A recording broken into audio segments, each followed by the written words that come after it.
Welcome to 549 Media. The lights are on, the crowd is loud, and the stage is set for tonight's action.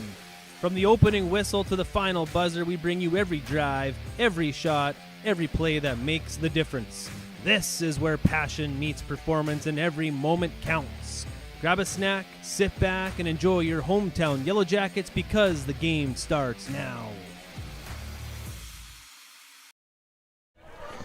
And good evening once again, and welcome in to the Ted Meinhover Field here in beautiful Perham for homecoming night as the Perham Yellowjackets get ready to take on the Barnesville Trojans. I'm Jason Groth, and alongside me here tonight, once again, is Kyle Haberman. And Kyle, it should be a fun one as these old Heart of the Lakes Conference rivals renew on the gridiron here tonight. Yeah, I mean, good to have this game back. Barnesville, perennial power across the state, has had immense success in football the last however many years, and they are bringing that success again here tonight. A lot of the same stuff they've done forever. They're going to give it to their big fullback over and over again tonight. It's going to be a hard test for us. We got a little bit dinged up, but what that does is provide some opportunities for some players to step up, and you only get so many of these Friday nights left here, and it's a beautiful chance for us to pull off the upset, and hopefully our guys are ready to go. I'm glad to be here with you, Growth. It's a beautiful evening here in Perham for homecoming, and tonight, we'll be honest with you, it's going to be one of the toughest nights as broadcasters announcing a game, as this Barnesville team runs that power T offense, and they use deception amongst the best in the state. Yeah, I mean, a little bit different this year. They're going to certainly do those traps, and you're going to see. I mean, Cam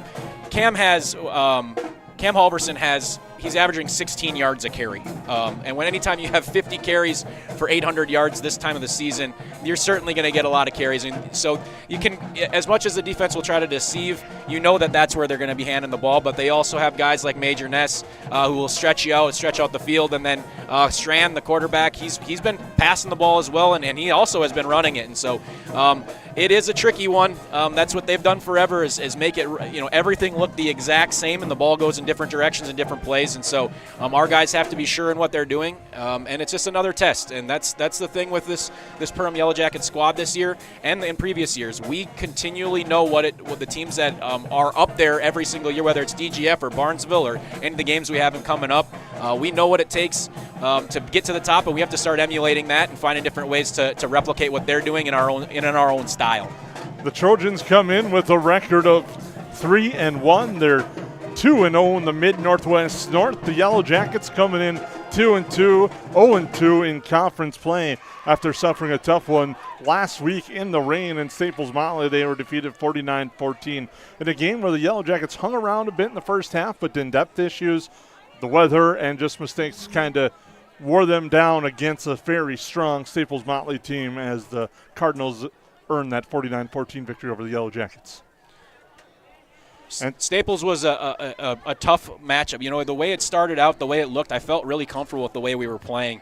But as you said, we started to get nicked up a little bit. Then, really the rain started to impact the game, and some of their skill guys were just able to make plays, and they really were able to spread us out at the line of scrimmage. Some of the holes that Staples-Motley had getting down the field were really hard. And then it's just like any other football game, especially in conditions like that. You get yourself down, you get yourself in a position where now maybe the defensive ends know they can just go after the quarterback, and we're trying to find ways to make plays to get back in the football game. It starts to snowball in the wrong direction. And so a tough one last week, but it's always a brand new week, and this is another opportunity to try to rectify those spots. But more importantly, I think tonight is a chance for some of those guys, a guy like Tristan Larson, who's going to get a lot more carries, kind of like he did last year, guy like Carson Zize. Those guys are going to have some opportunities to what Barnesville does is what they do, they have long sustained drives. So they want to keep time of possession, and so when we have our opportunities, particularly when we get that 30 yards in on their side of the field, we have to find a way to capitalize. And it sounds like we just keep saying the same thing to each other, Growth, every single week,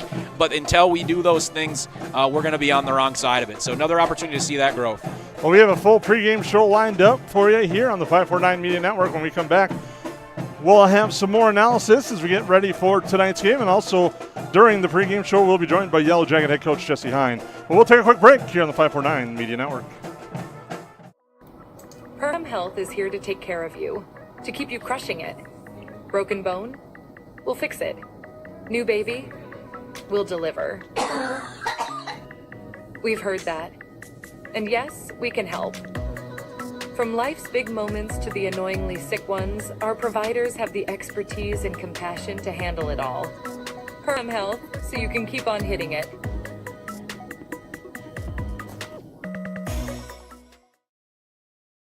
I'm Jen Hendrickson with United Community Bank. Jacket Pride isn't something we take lightly. We support the teachers and support staff that help teach our children every day. We support local Perm athletes with our Battle of the Beast sponsorship nights. And every year we award 4 scholarships to Perm seniors. Yellowjackets are my team and United Community Bank is my bank.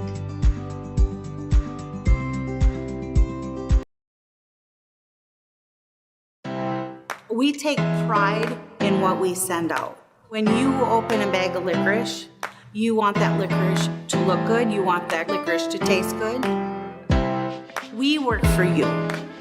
We take pride in what we're making and what we are offering. It is so important to me. I do thank KLN from the bottom of my heart that they believe you and your family is important. Hey, it's Tucker again, did you know?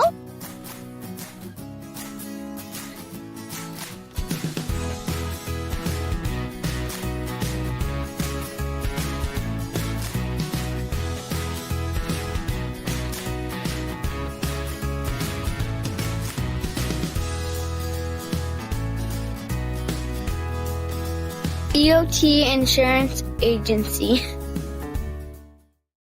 At Hilltop Lumber, we're not just about building materials. We're about building relationships. We're honored to be recognized for our excellence in our industry, but the greatest reward? It's the trust we built with our customers. It's not just about providing quality materials, it's about building strong relationships. We're proud to be a part of the communities we serve, working with you to bring your vision to life.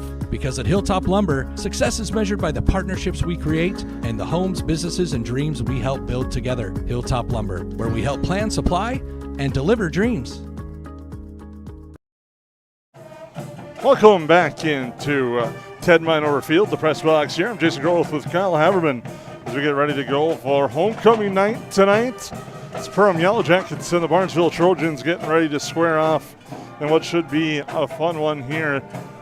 One of the perennial powers in Class 2A in the state of Minnesota in Barnesville coming back here to Perham in this new realignment this year.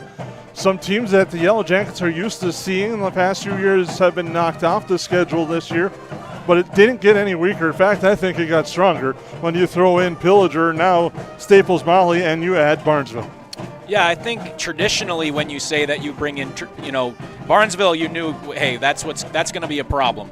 But when you see Staples and Pillager come in, you're not necessarily all that upset with the change. And then they both are having kind of, once in every 10-year squad. But it's a fantastic place to be in with really good competition, and so that's what you want. The sections alignment has put us to have high-quality teams coming in here, and it allows for you and I to broadcast really good games. Last week, some exciting scores. Pillager knocked off DGF 27-12, and it was Barnesville over Holly 38-36. Barnesville led late. Holly rallied back, got within a score, but had a drive come up short at the end of the game. So, unlike past years with this Barnesville squad, they're giving up some points. Yeah, I mean, I think that's been kind of the thing that certainly provides hope for tonight. Is they've got a loss under their belt. They haven't blown anybody out.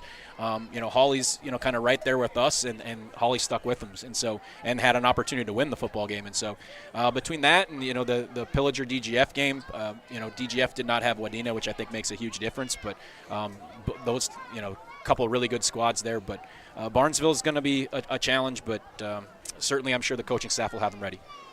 Other games going on in our mid-northwest north that we're keeping our eyes on tonight. Staples Motley taking on DGF, and Pillager doing battle with Holly. We'll take a quick timeout. When we come back, we'll be joined by Yellow Jacket head coach Jesse Hine right here on the 549 Media Network. McCall Construction is the Lakes area full-service construction management company, offering a truly personalized experience. From dream homes to commercial spaces, McCall Construction focuses on putting you first with experienced value engineering that delivers on your vision and surpasses your expectations. Whether you already have a plan or you're just getting started, give them a call. McCall Construction will make the entire process so much easier. Call them at 218-346-7070 or check them out on Facebook. Central Market, the fresh place in Perham and Detroit Lakes, offering the freshest meat, produce, bakery, and deli products possible with great value for your money. A visit to Central Market is a journey into freshness. You'll always be able to find a wide variety of items that will result in the perfect meal for your family and friends. Begin with their meat department, and whether it's succulent fruit and vegetables, fresh baked specialties from their bakery, or the convenience of fresh deli selections, Central Market is the fresh place for your family. Go Yellowjackets! At New Horizons Realty, we're on your team. For over 25 years, we've been helping families and businesses find the perfect place to call home here in the Lakes area. Whether you're looking to buy, sell, or just dreaming, we've got the experience and local knowledge to guide you through every step of your real estate journey. As proud supporters of the Perham Yellowjackets, we believe in building strong teams on the mat, court, or field, and in the community. Check out our current listings at PerhamRealEstate.com or give us a call today at 218-346-7767. They go where you go. They're your wingman. Your, I should get this thing checked out support system. Who knows? They may even be your +1. Or should we say +4? These are your tires. Small town, large city, winter, summer.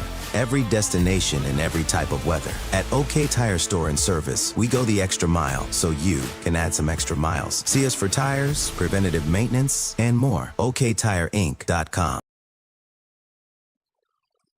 Hello and welcome back to the 549 Media Pregame Show. We're now joined by Yellow Jacket head coach Jesse Hahn, getting ready for a battle tonight here on homecoming with the Barnesville Trojans. First, your thoughts on what do you expect to see from them? Coach Strand always has the boys ready to roll. He over the years has always had good teams, good programs, and they're going to play fast. They're going to play physical with a lot of deception on offense, and it'll be a good challenge for us, and I expect a physical game. Coming off a game against Staples Motley on the score, may not have been the way you guys wanted it, but it seemed like there were some nice things you were able to take away from that contest.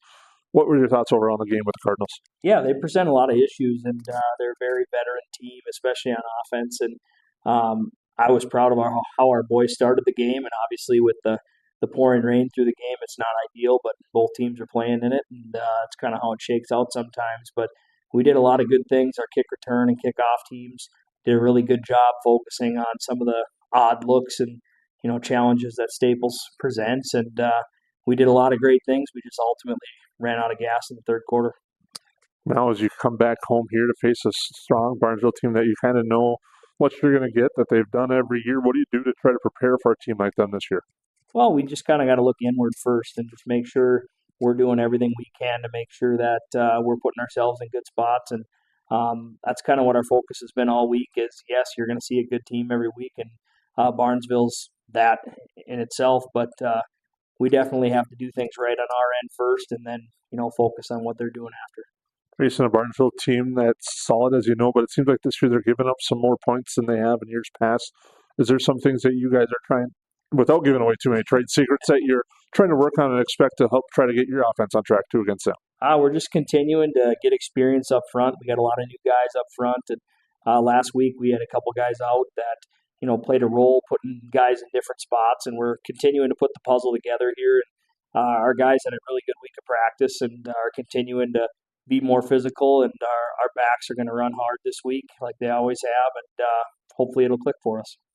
Experience at kind of the wide out positions, is that something you guys kind of lead on a little bit here too as a stretch? Yeah, for sure, and you're going to see it as we go on the season. Those guys are going to continue to get opportunities, and we're finding the way to get our playmakers the ball, and it's just some nights it shakes your way, some nights it doesn't. Seems like at times you've had the ability to sustain drives, and it's been the issue of finishing. What are some things you've been able to work on there and trying to get that through to the boys? Well, and that you get into the red zone, and that's oftentimes where teams, change up their look. They might change their coverage, they might change their front, and I think the experience piece just, both for our guys up front and our skilled guys to know the difference when they make that change and what we need to do to, maybe alter what we're doing to make sure that we're putting ourselves in a good spot. And I think it's just kind of all coming together here, and it's going to click one of these days. Defensively, you guys have seen a lot of different looks in the first 4 weeks and a variety of them. That kind of helps you as you get ready, as you go through the stretch run? For sure. I mean, I look at every game so far this year, and even our first two on the road, those are big section wins for us. They all presented their own challenges, and obviously the last 2 weeks we've had kind of some perennial powers in the area. And this week is the same as well, and each team kind of has their unique thing they do really well. And we've answered the bell on some occasions. Sometimes they got us. Depth-wise, how is that looking going into here to the homecoming game tonight? Halfway through the year, you're always going to have some bumps and bruises. We got a few guys with casted up and a lot of tape being thrown around, but I think that's pretty common for football, especially in the schedule that we play. And it just kind of shows that our area of football is really, really good right now for, it doesn't matter the class, AAA, AA, 4A. It's just a lot of teams competing and doing really well. And you're going to have a good team every week, and you got to play with who you got. When you face a squad like Barnesville, especially up front defensively, how important is it for those guys to stay assignment sharp? They like to use some misdirection and disguise who has the ball a lot of times. Yeah, that's been the message all week, is just assignment sharp on defense and, doing your job. If what your responsibility is, doesn't matter. You got to stay true to your job, because the moment you don't is the moment they get you. And offensively, that's been the message too. And, up front, our guys have really been working hard on, what is your task here? What does the play require you to do? And I think as we get going here, we're seeing a lot of improvements just playing complementary football, at least in practice this week. So hopefully that shows in the game. So far, 3 on the road, 1 at home. How does it feel to be back home here? It's great to be home. It's just, it's nice to be in front of your home crowd, and just another good game. And homecoming always brings a good atmosphere, and we'll have some little kids playing flag football at halftime. So it brings a cool environment. Can't beat it. Another unique thing this year, it's been unseasonably warm. I know last week you had a lot of rain. Weather hasn't really been a lot of a factor, except for maybe that game last week. But is there some things you work on and prepare for that as well? Oh yeah, you got to be ready for anything here in Minnesota. It could be snowing in October. I mean, first week of practice, or first week of the actual regular season, it was like 50 degrees and cool and rainy. So you just never know what it's going to bring. And looks like it's going to be a nice night here on Friday, and hopefully it stays that way. All right, Coach, anything else you'd like to add all before tonight's game? Nope, go Jackets. Right. That's Yellow Jacket head coach Jesse Hine right here on the 549 Media pregame show. It's not necessary to build your business in Perham, Minnesota to be successful.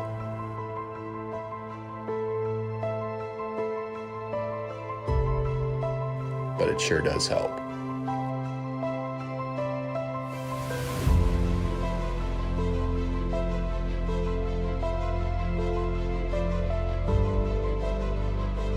Hammers Construction, your vision, our team. Ace is the place with the helpful hardware, folks. Why would you wander around a warehouse store looking for paint when you could just swing by your neighborhood Ace? In addition to Ace's award-winning service, we have top-rated paint brands. Plus, our color matching technology allows us to match any color. So stop wandering and start painting. Head to your neighborhood Ace today. Hi, this is Mallory Stotterell and Erica Saylor from Lakes Ace Hardware. You can expect expert help for your next project at Lakes Ace Hardware, right here in downtown Perham.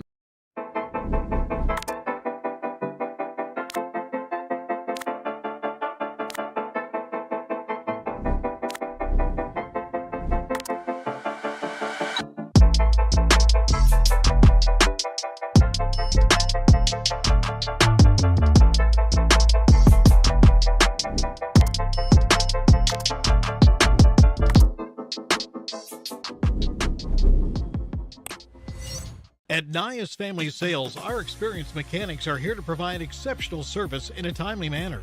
With 10 service bays, the service department at Nias Family Sales can work on all makes and models.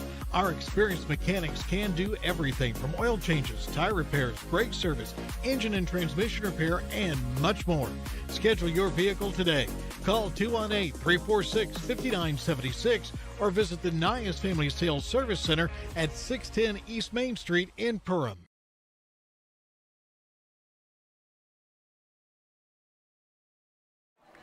Welcome back here to the Ted Meinhover Field. We're just moments away from the start of tonight's contest between the Yellowjackets here and the Barnesville Trojans.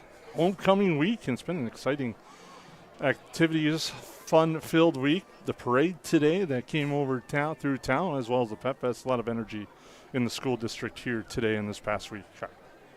Yeah, anytime it's homecoming, you wanna put a show on. You know, there's other activities that happen throughout the week that are all incredibly important, but we know kind of the American tradition of homecoming Friday night under the lights, and so you only get a few of these as a young dude out there playing. So you shouldn't have to create any sort of motivation. You got a opportunity to beat a high quality team, and you got to start from the get-go, and really I think a big part with this type of season, right? You win 2 in a row. I'm talking to the guys and going to practice, and they're all like, "Ooh, it's never been better. It's all great." And then you lose a couple of games, and a lot of times that's where you start to see that fissure. That's where you start to see some of that mentality start to go away. You cannot have that mentality going into a team like Barnesville, and if you can maybe use the homecoming to get over some of those things to get you fired up right away.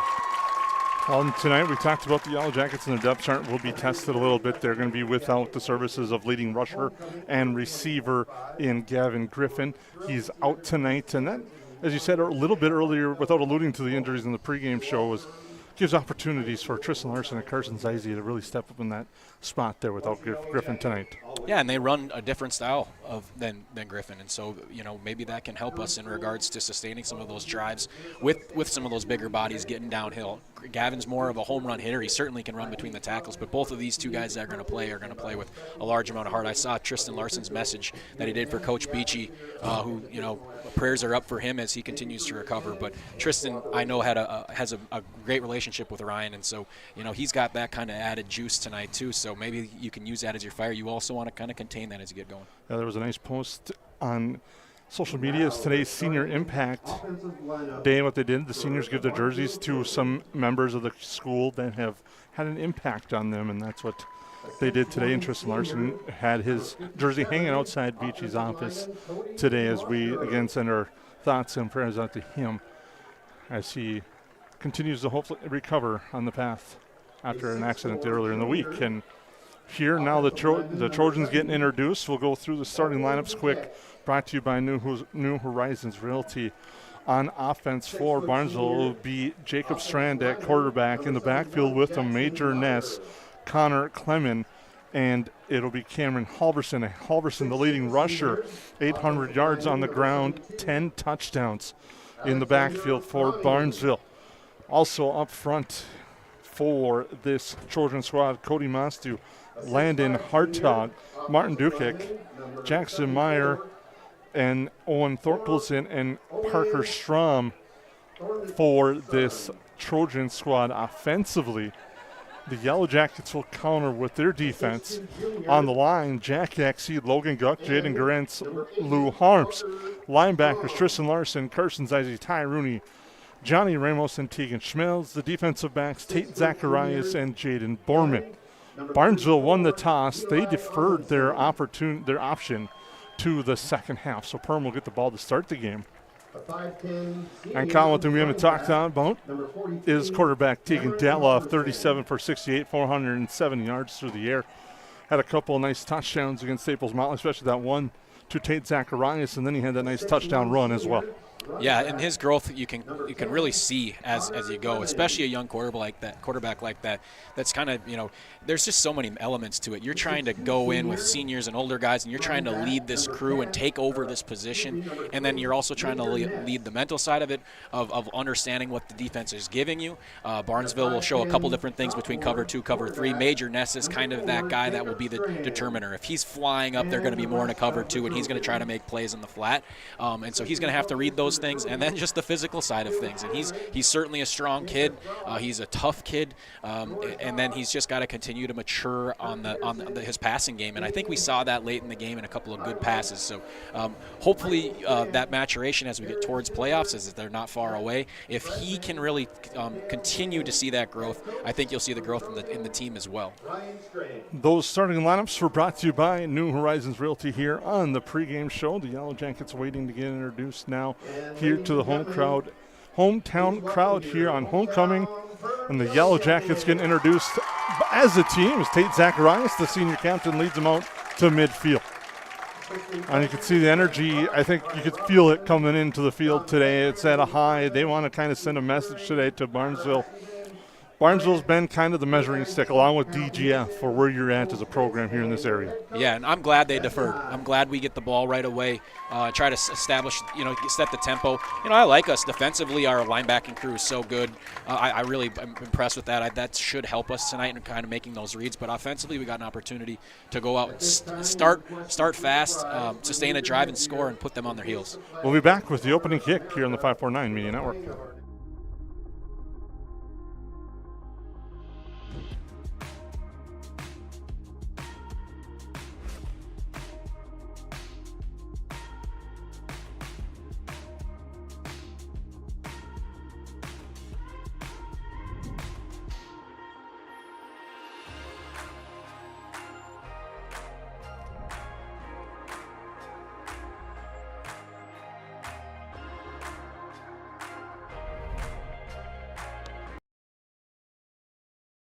Lakes Community Cooperative is proud to support Yellow Jacket activities and our entire community. From propane and fuel to feed, HVAC, country stores, auto shops, a meat market, and more, LCC is your one-stop cooperative for farm, home, and business needs. Locally owned and trusted for generations, Lakes Community Cooperative is committed to powering our communities and serving you every day. Visit lakescommunitycoop.com to learn more about your cooperative and the many ways we can serve you. Hansen's Plumbing and Heating provides the highest quality products and services to ensure the comfort and safety of all their customers. It's what they do. Henry Hansen, later known as Hardware Hank, first opened the family hardware store in the early 1930s in Burgess, Minnesota. Today, they are proud to carry on his legacy of hard work and honesty through teamwork, fellowship, cutting-edge technology, and forward thinking. 218-346-2422 or make a visit in Perham, Burgess, or Detroit Lakes today. Hansen's Plumbing and Heating, proudly serving Minnesota families for over 80 years. At River's Edge Cabinetry, we believe your home should be a true reflection of you. Our expert team combines custom design, quality craftsmanship, and 3D visualizations to bring your vision to life. From kitchens and bathrooms to family rooms and outdoor kitchens, we handle every detail. Experience a seamless remodeling process with personalized service and attention to detail that you can trust. River's Edge Cabinetry, custom design for your lifestyle. Visit us in Perham or online at riversedgecabinetry.com. And welcome back here to the Ted Meinhover Field. I'm Jason Groth with Kyle Haverman, bringing you all the sights and sounds of homecoming night here in Perham. It should be a fun evening tonight, and the football field looking solid, the track looking beautiful. Brand new, freshly painted track here. As we get ready to go, the Yellow Jackets will get the football first. Nothing better than a great opportunity on a kickoff under the lights and homecoming to kind of try to make a play. You should be pretty juiced up, and it's a good way. One thing talking to the coaching staff today, we have to match their physicality, have to have a shot here. And so great time to do that is in this play. You go out and you find somebody and you take them out and open up a hole and create a play right away that's going to get some juice going as the entire game goes on. Trojans are ready to go. The Yellow Jackets are ready to go. There's the whistle, and here's the kick. Strand with the boot. It's Isaiah Farrell. Catches it at about the 19. He cuts upfield. Now makes a couple of men miss, but he's swum under down at the 35, and that's where the Yellow Jackets will start their first possession of the night. 1st and 10 at the Trojans' 35. I said growth, you'll see a mixture of cover 2, cover 3 with them. They'll give you some different looks defensively. They'll mix it up quite a bit. Look for us to try to maybe, you have a week of practice where you know Griffin's not going to be there. Expect us to probably do a couple different things defensively in regards to formations and things that we're going to do to maybe get some of these bigger backs going. Yellow Jackets will start out in a pistol. More like the wish, low snap. Handoff, though, straight ahead. Couple of yards on the carry there for Zeise. That'll be 2nd down. Good opportunity there for our guys up front to hold their blocks a little bit longer. They might have got an early push, and then they started to overrun that play, and it just put Carson in a spot where he was going to get hit quick. Yeah, we gained a yard there, but they got to hold those a little bit longer against a tough Barnesville defense. Keep an eye on that center quarterback exchange. Taking Schmelz now at center for the Yellow Jackets. Snap there, handoff is good. Nice cut to the left. Now Zeise comes back here to the right side. Now he's cross midfield to the 40, all the way down inside the 35 to the 34. Nice run there for the Yellow Jackets. They got 1st and 10 in Trojan territory. I believe that was an L1 jump cut. L1 jump cut there. He was in there. He saw that break off of it, hits that kind of a jump cut, and sprints off to the left. Great start here, Growth. Love that push. Carson, you know you're going to get all of it from him. Love that start. Let's just keep that thing rolling. Winning the battle at the line. The Yellow Jackets did that on that one. Come out, 2 receivers, 1 each on each side. Snap again. This time Zeise straight ahead, and what I like so far we're seeing from him, he's falling forward as he gets down to the 31. There we go. I mean, that's exactly what you said. With no lot, when DGF game, we kind of always are putting ourselves behind the ball a little bit, putting yourself in tough spots. You don't mind it as long as you're not doing 2nd and 12, 2nd and 7 certainly feels good. Although you'd like to get a little bit more out of it. Let's look for Ty Rooney to have a night tonight. It's an opportunity for him as a senior to make some plays. He certainly is an athlete. We got to find a way to get him the ball. I'm hoping that he does. King Ty Rooney, he'll draw attention.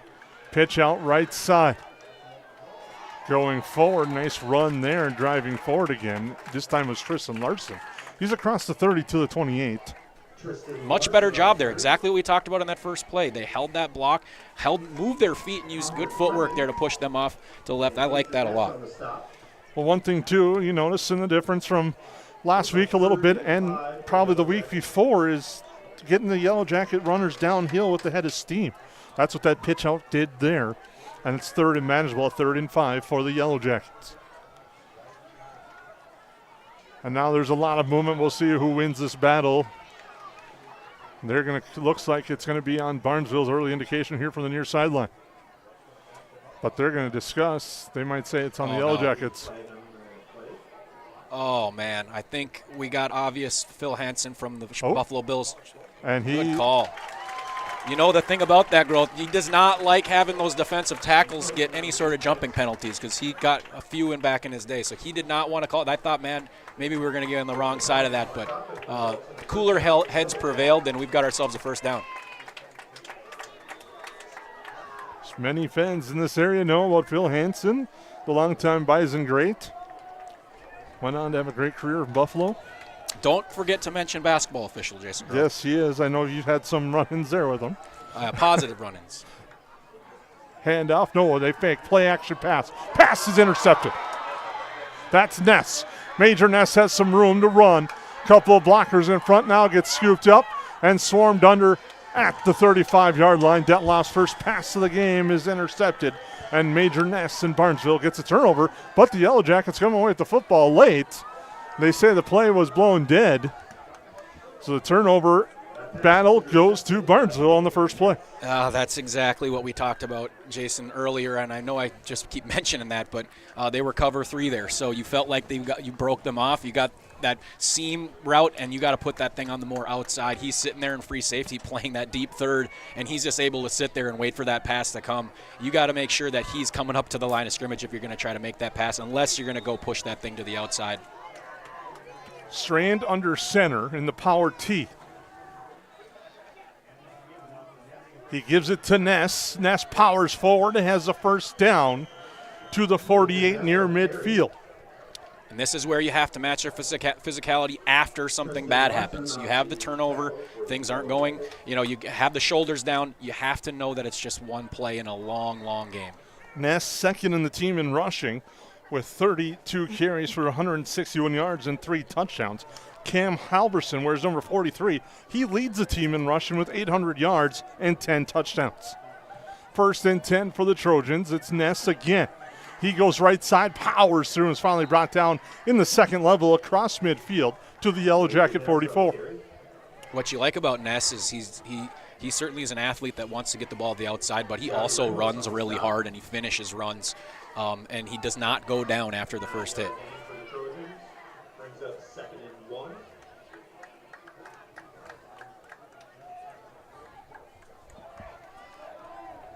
Once again, simple Barnesville to the line, power T, handoff, Ness, right side.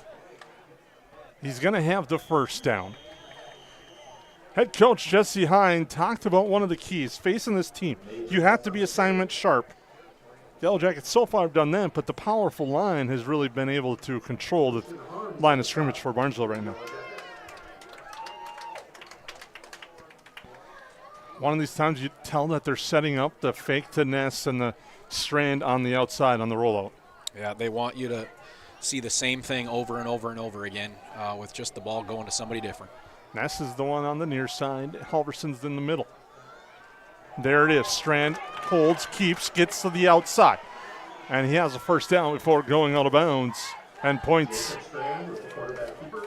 that he has the first down on the beautiful track across the 35 to the 25. EA had said they need to stay off the track there, and the quarterback Strand did not listen there as he ran out of the track. But you saw there we had two guys tackle the ball carrier that didn't have the ball. And so somebody's got to take the down push with the running back, and then we got to make sure we stick with the quarterback. In that case, we thought we had a good play, and we tackled the wrong guy.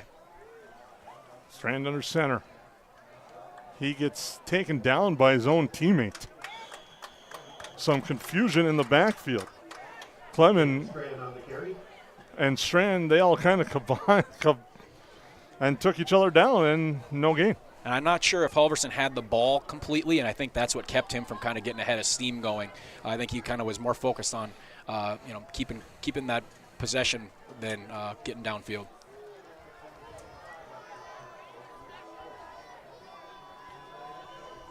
Strand. He's going to keep. Looks to throw. Pressure comes. Now he steps up. Rolls out near side. Pump fakes and gets taken down. Tristan Larson for the quarterback sack. And a big play there by the Yellow Jacket. Tristan Larson with the quarterback sack. Makes it 3rd and long. Excellent play by Jack Exey. He got there. He could have maybe made that big jump and maybe tried to get the sack. Instead, he jumps and contains, knowing that at some point, as long as I contain, we got other linebackers that'll come and make that play. That's just sticking to what you know best. Instead of making the great play, do what you're taught, do what you're supposed to do in practice. Excellent job. Put them in a tough spot. Strand. Hands off. Halverson swarmed under. The defensive front there. Larson amongst others. And it's 4th down, and looks like the special teams unit for Barnesville will come out. Nice play by Jaden Schrupp as well there. The line doing a nice job there. Swarming under, not really giving the Trojans much room to work, and now they're going to be in punt formation with Strand to kick it away. You got to be careful here, because even if they fake and don't get it, they still are in a pretty formidable spot, so just got to keep an eye on it. Strand boots it away. Farrell calls for the fair catch. He'll take a hop and he'll be at the 5-yard line, where the Yellow Jackets will set up shop. Field position battle now. Fortunately for the Yellow Jackets, the turnover does not turn into points.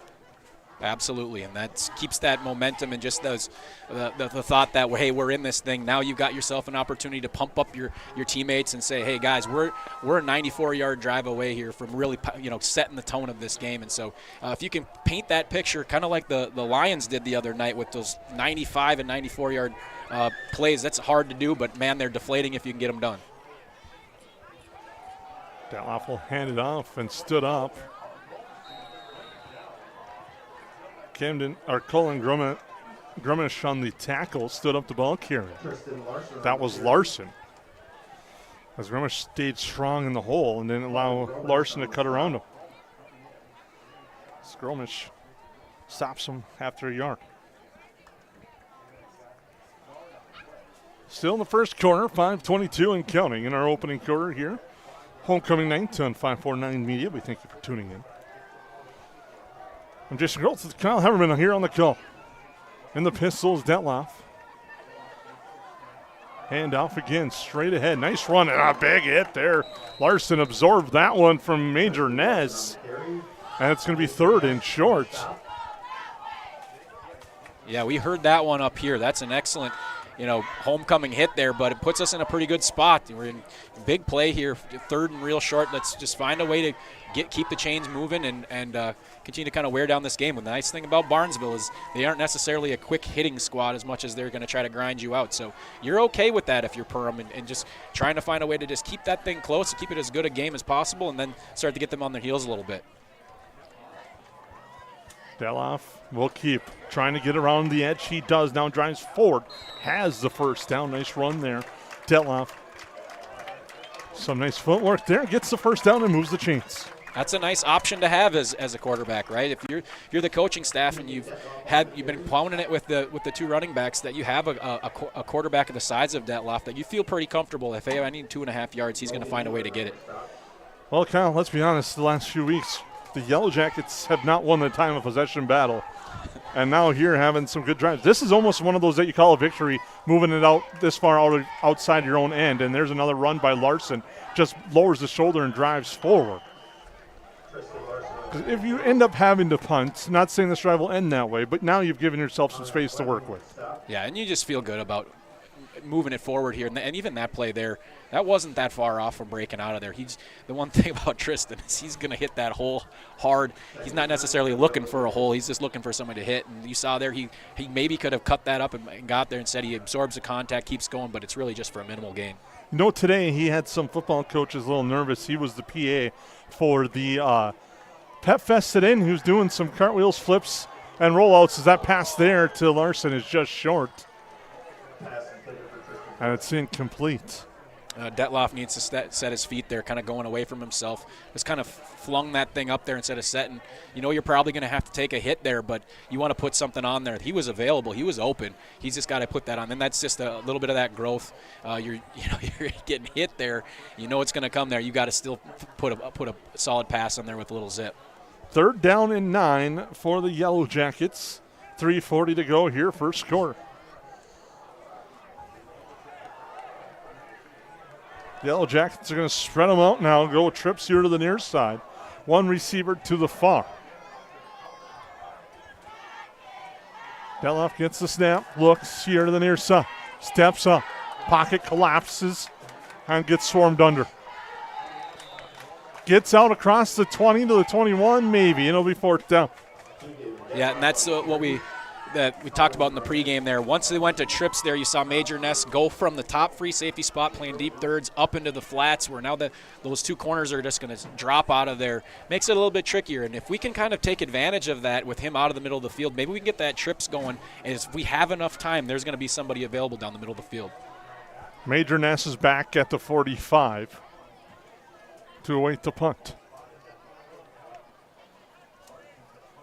Larson's punt is blocked. And it goes out of bounds here on the near side. And now Barnesville will have great field position. As Halverson got through, got the block. It'll be 1st and 10 for the Trojans. With 2:52 to go inside the Yellowjackets. 20-yard line at the 15. A red zone opportunity for Barnesville. Talking to Coach Dirk, kind of about the pregame and kind of what everything looks like. He said, God, we'll have 3 out of our 4 groups play really well in the game. It's just one group will not play a certain, just won't match that, whether it's the line matching what the skill players are doing, whatever it may be. In that case, you got to be able to punt that thing and put it on their side of the field, or at least close. Handoff left side, all the way inside the 10, down to about the 5. That was Clement on the carry. You just put yourself in such a tough spot mentally that, all right, we did it. Now you got to just simply go back to right where you were, right around the 10-yard line, having to just find a way to stop an offense that just thrives on positions and spots like this. 2nd and 4, we'll call it for the Trojans from the, looks like about the 6. Pitches to Ness. He's got a wall in front of him. Gets to the outside. A flag coming. Ness spins, still driving forward. Piles into the end zone for a touchdown, but there's a flag. And we'll see what the flag is for. It looked like maybe, I don't know exactly how you call that or what the name of it is, but almost like a whip tackle, like he almost threw out his legs and got our end down there. We'll see if that's the call. They're going to call a hold. I should have just went with the standard hold call there, Growth. I was thinking if they're going to go with the trip because you said the whip or maybe, but his legs went flying in the air. It just looked like it was a little different than a hold. But so the hold will back him up. Now you got to take advantage of it. You got to put them in a 3rd and long spot here. Pitch to left side. Clement lowers his shoulder and plows forward. And it's now going to be 3rd and about 5. It's a tough one. Our corners have an opportunity to come up there and attack that. Instead, they wait a little bit. That instead of putting them maybe 3rd and 9, now they're in a 3rd and 6. Big opportunity here once again. You just got to find a way to keep them off the field, get them off the field here with 2 plays. 1.5 to go in the first quarter. An obvious 4-down territory for the Trojans. It's scoreless on your Hilltop Lumber scoreboard. Strand taking his time. Hands it off to Ness. He gets wrapped up, but breaks 3, powers through, and finally gets wrapped up. Jack Hexie was the first one there, had him for his second, slowed him down, makes it 4th and short. He's short by about a yard. If you're Robertson here, what kind of call do you go with? They got so many different options to go to in a position like this. You got to kind of take a risk, I think. What's your thoughts? I agree with that. Come off the edge with some speed and.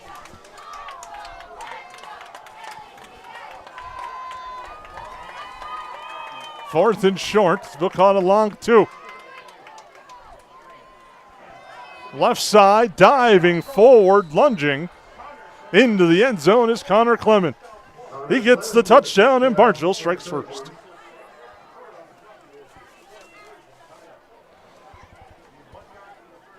A touchdown run for Barnesville as Clement gets the touchdown. And now the Trojans will go for 2. Pretty good positioning there. It's just they find different spots. They've been liking that left side of the line with when they've needed it, and it's been there. Just too big of a hole.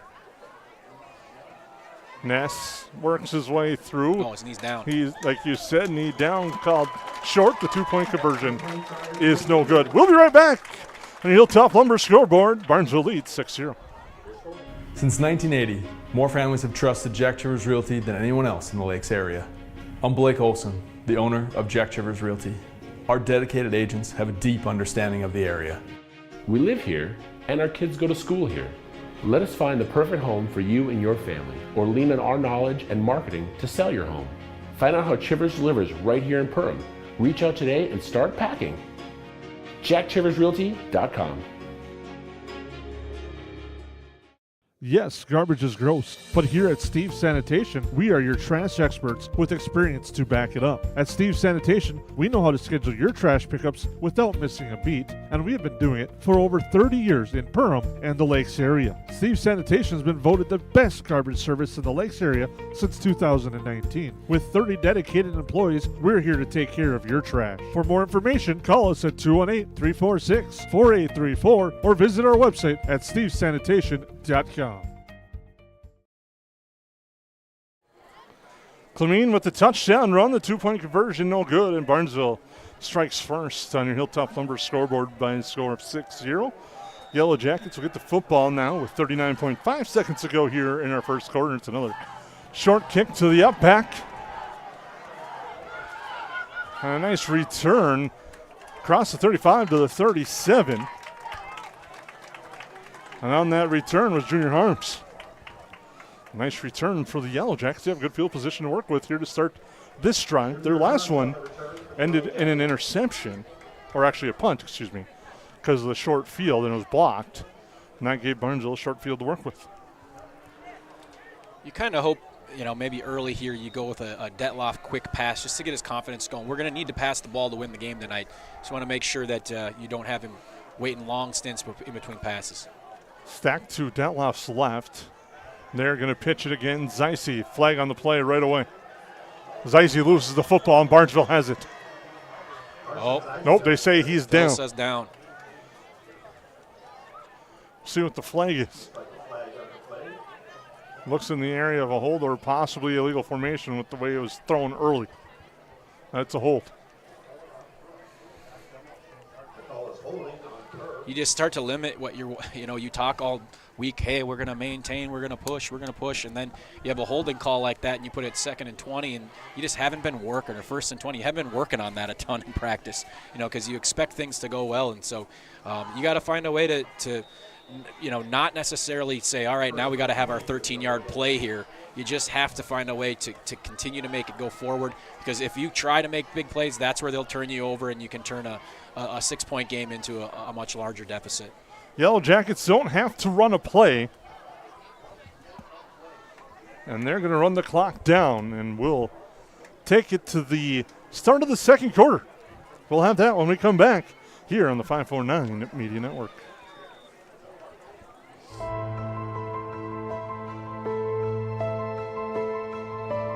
It's not necessary to build your business in Perham, Minnesota to be successful.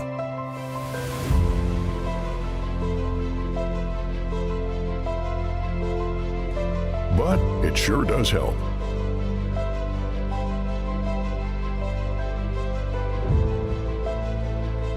Hammers Construction. Your vision, our team. Horseman Investments and Insurance can help you with your retirement planning goals and insurance protection needs. Kyle Van Dyke and his team provides educated retirement solutions, wealth management strategies, inheritance and legacy planning, and personalized auto, homeowners, and life insurance protection plans. We are here for your lifelong financial wellness. To set up an appointment, call Kyle Van Dyke at 218-236-6665 or email at kyle.vandyke@horseman.com. Well, welcome back here to Ted Meinhover Field. Start of the second quarter. Yellow Jackets trail 6-0, but they have the football facing 1st and 20 as we flip the sides of the field.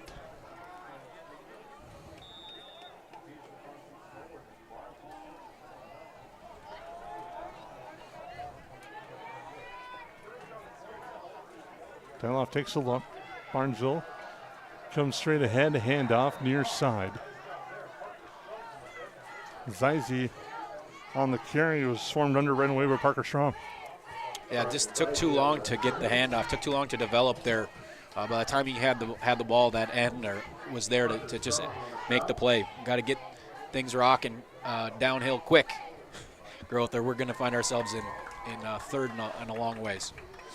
So we're this play that's really worked out well for the Yellow Jackets this year is those screen passes, but against the Barnesville team that doesn't really need to.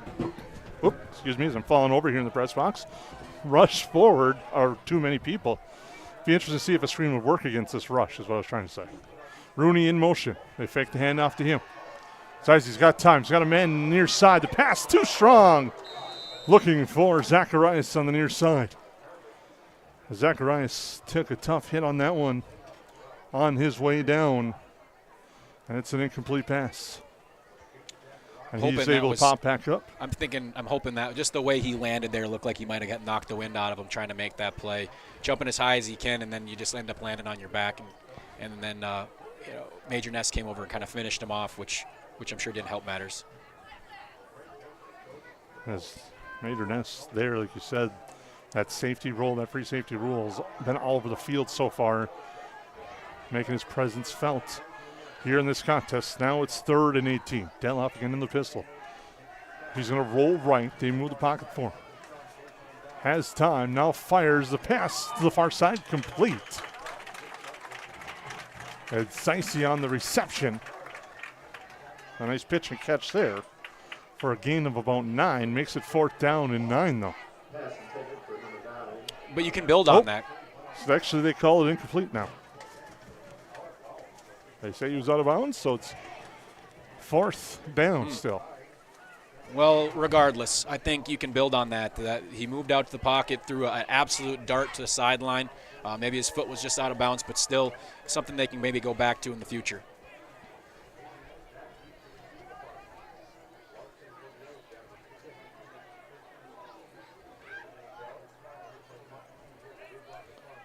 Yellow Jackets in punt formation. It's a low snap, and Larson gets swarmed under, and Barnesville will have great field position once again. Special teams advantage to Barnesville tonight.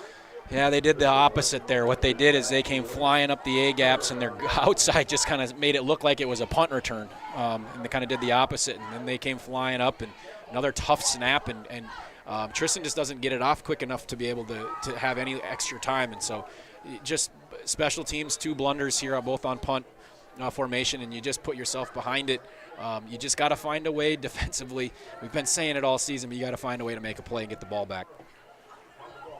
Handoff. Actually, no, it's Strand. He keeps it. Cuts through, cuts free. He's into the end zone. Touchdown. 14-yard run. Jacob Strand. And the Trojans strike once again.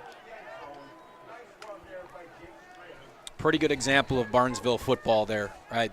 All 3 spots there took us a while. It's tough on a cameraman like me who's not very good to begin with to try to figure out where the ball was, and a number of our guys, including our linebackers, were trying to figure out where the ball was, and by that point it was Strand out in space, and he's shifty and was able to be in really untouched. His 4th touchdown of the year extends the lead to 12-0 as the Trojans will go for 2. They send Ness in motion. Handoff right side. He's in the end zone for the 2-point conversion. That's Clement again.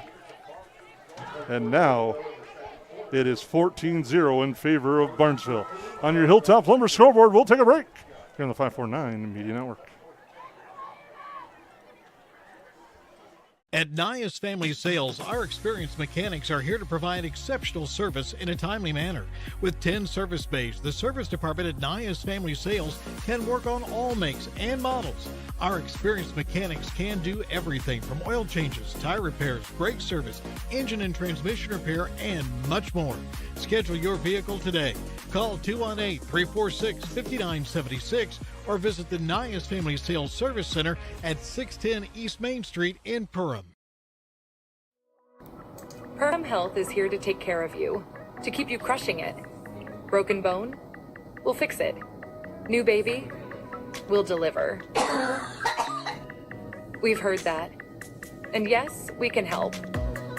From life's big moments to the annoyingly sick ones, our providers have the expertise and compassion to handle it all. Perham Health, so you can keep on hitting it.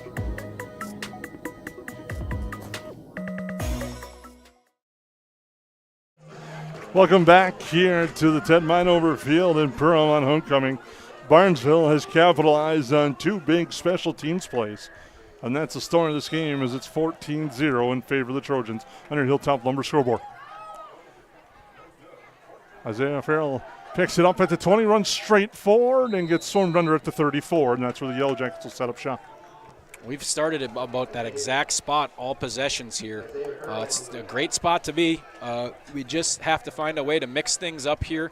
I would think you go back to your initial game plan, right? You forget, hey, where you just pretend that it's not 14-0, and you just simply go back to that first part of that drive where everything was working until the interception, right? You were pushing the ball down the field, you're getting tough first downs, and you're moving it.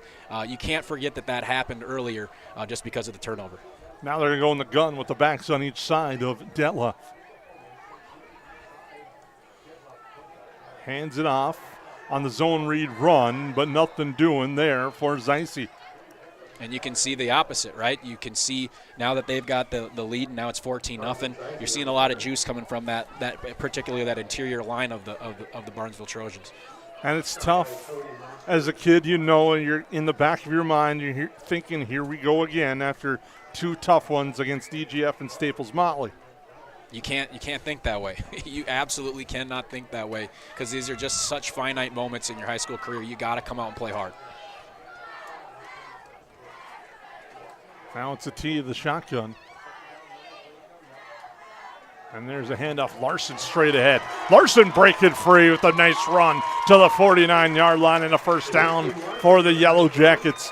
Seems like tonight when the Yellowjackets have needed energy, they've gone to Tristan Larson. That was one of those kind of mixed formations there that I think kept them off a little bit off balance in what they were trying to do. And certainly a big hole there for Tristan, and he absolutely went flying through that thing. And as I was saying earlier, he finds contact instead of avoids it, and I like that. 1st and 10 for the Yellowjackets at their own 49-yard line after a nice run by Larson. Deloff hands it off again. Larson left side. He follows his blockers, plows through. There's a flag in the backfield. He gets thrown down out of bounds hard at the 32. But unfortunately, where that flag is, it looks like it's coming back. As we get the official call, it is a hold. Oh, man. Is that Larson down two here? I don't believe so. I thought he popped up and pointed first down. But with adrenaline, you never know. As the Yellow Jackets are going to have actually an official's timeout. The penalty will bring it back all the way to the 39. Oh, man. That's a tough one, too, because the way that hole opened up, for it to be essentially a yard behind the line of scrimmage where the flag was thrown, put us in like a 1st and 21 is tough. We do have an injured player on the field. We'll take a timeout and come back. 80-90% of this world goes to a 8-to-5 job, and they get to slave away to barely get by. We have the opportunity to go put in the work and be able to change people's lives. Be the less than 1% in this business. Everyone in this room has the opportunity for growth. Everyone in this room has the opportunity to go protect a bunch of people. Be that person today. If you're self-motivated and disciplined, this is the opportunity for you. Call Dan Persons at 218-259-0741 for more information. Well, as Tristan Larson, the injured Yellow Jacket, has popped up. So hopefully it's nothing serious.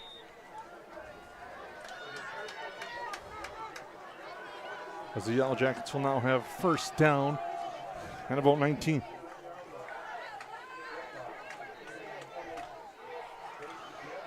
It's going to be Zeise this time. Gets swarmed under at the 40. Parker Strom in there, as well as Cam Halverson.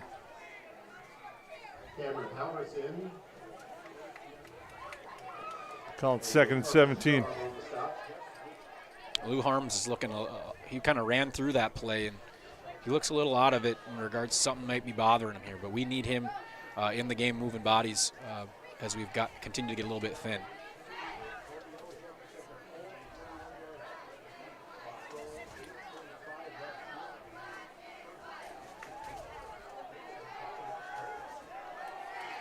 Yellow Jackets break the huddle. 2nd and 17. Fake the handoff. Now Deloff will keep. Not much doing there. Tries to break free.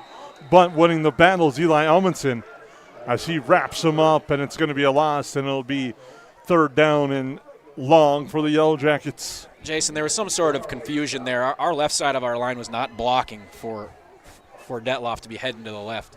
They were pushing straight ahead, and there seemed to be, I saw him walking up to the line of scrimmage kind of confused on what it was in regards to that play. So I think that one was in trouble before it started, as there seemed to be a little confusion, particularly with their left guard and left tackle. 3rd and long for the Yellow Jackets.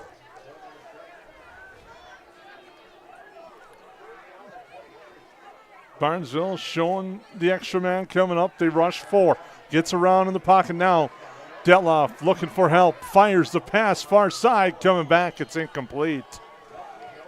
So that will look like Zach Arias coming back to the football, but it's incomplete. And it'll be 4th down. And what has been kind of an interesting factor in tonight's game, the special teams and punt team will come out. Yeah, and that's a tough one there. We had some positivity that was nullified by a holding call, and then it just puts you in such a tough spot that Barnesville just can sit back and watch and then put you back in this tough punting spot. Let's get this thing off. Larson back in. He kicks it away, and it's a nice kick to Ness. Ness at the 31, steps up. He's got some room to the left side. Crosses midfield. Now at the 40, and he's hit out of bounds on the far side at the 40, and a late flag comes as it's going to be a late hit out of bounds. That will move the Trojans further up on the personal foul. And that goes back to that snowball effect we've talked about over the last few weeks, right? You're frustrated, you get the punt off, it's not working, and Tristan comes flying in full head of steam, and you're trying to, stop the run, but you got to know when he's going out of bounds. So instead of at the 40, outside the 30, so it's not half the distance, so we'll go to the 25, where it'll be 1st and 10 for the Trojans. Football is such a weird game like this, isn't it? Where it just starts to compound itself. When things are going right, they seem to find ways to be right, and then when things go wrong, it's just you finally break one out, and then you look back and there's a yellow beanie on the ground. You get the punt off, and then it just seems that's just the way the sport goes. Strand again will keep, breaks the tackle, falls forward. Will be 2nd and about 9. Nice job on the Yellow Jacket front that time. Yep, Jack Exey again, and then in came Ty Rooney to finish him off, as well as Tristan Larson. Well, you've seen it where football is a weird thing, and you just look 2 weeks ago, you can look at the Minnesota Golden Gophers and their battle with California. A couple of plays in special teams turned that game all the way around. There's a game on Sunday I know I'm going to avoid talking. Strand has pressure, fires, finds the man wide open. Driving into the end zone for a touchdown. Cam Halverson on the reception, and the Trojans strike again from 24 yards. As you lull a team to sleep with the run, and then you go to the play action. Close to a sack there, and Strand does a nice job of avoiding the pressure on the left, and then throws a nice ball where his guy could catch it, who was open in that wheel route, and the struggles continue there. Growth. 24-yard strike. The Trojans will go for 2.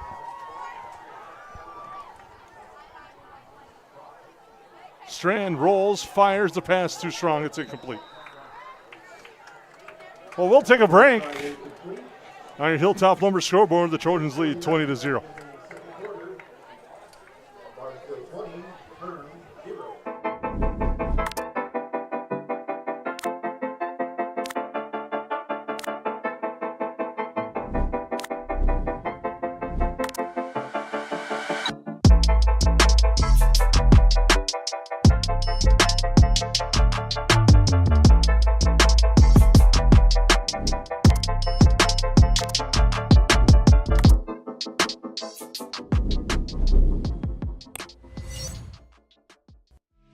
Something new every day, some different stuff to do. It's not the same monotonous thing over and over again. Everybody works together, everybody knows everybody, we all get along just well. It's just a great company to work with. It's like a big family here. It's just everybody gets along with everybody and everybody clicks. Everybody just helps everybody out. And it's a pretty awesome job to have.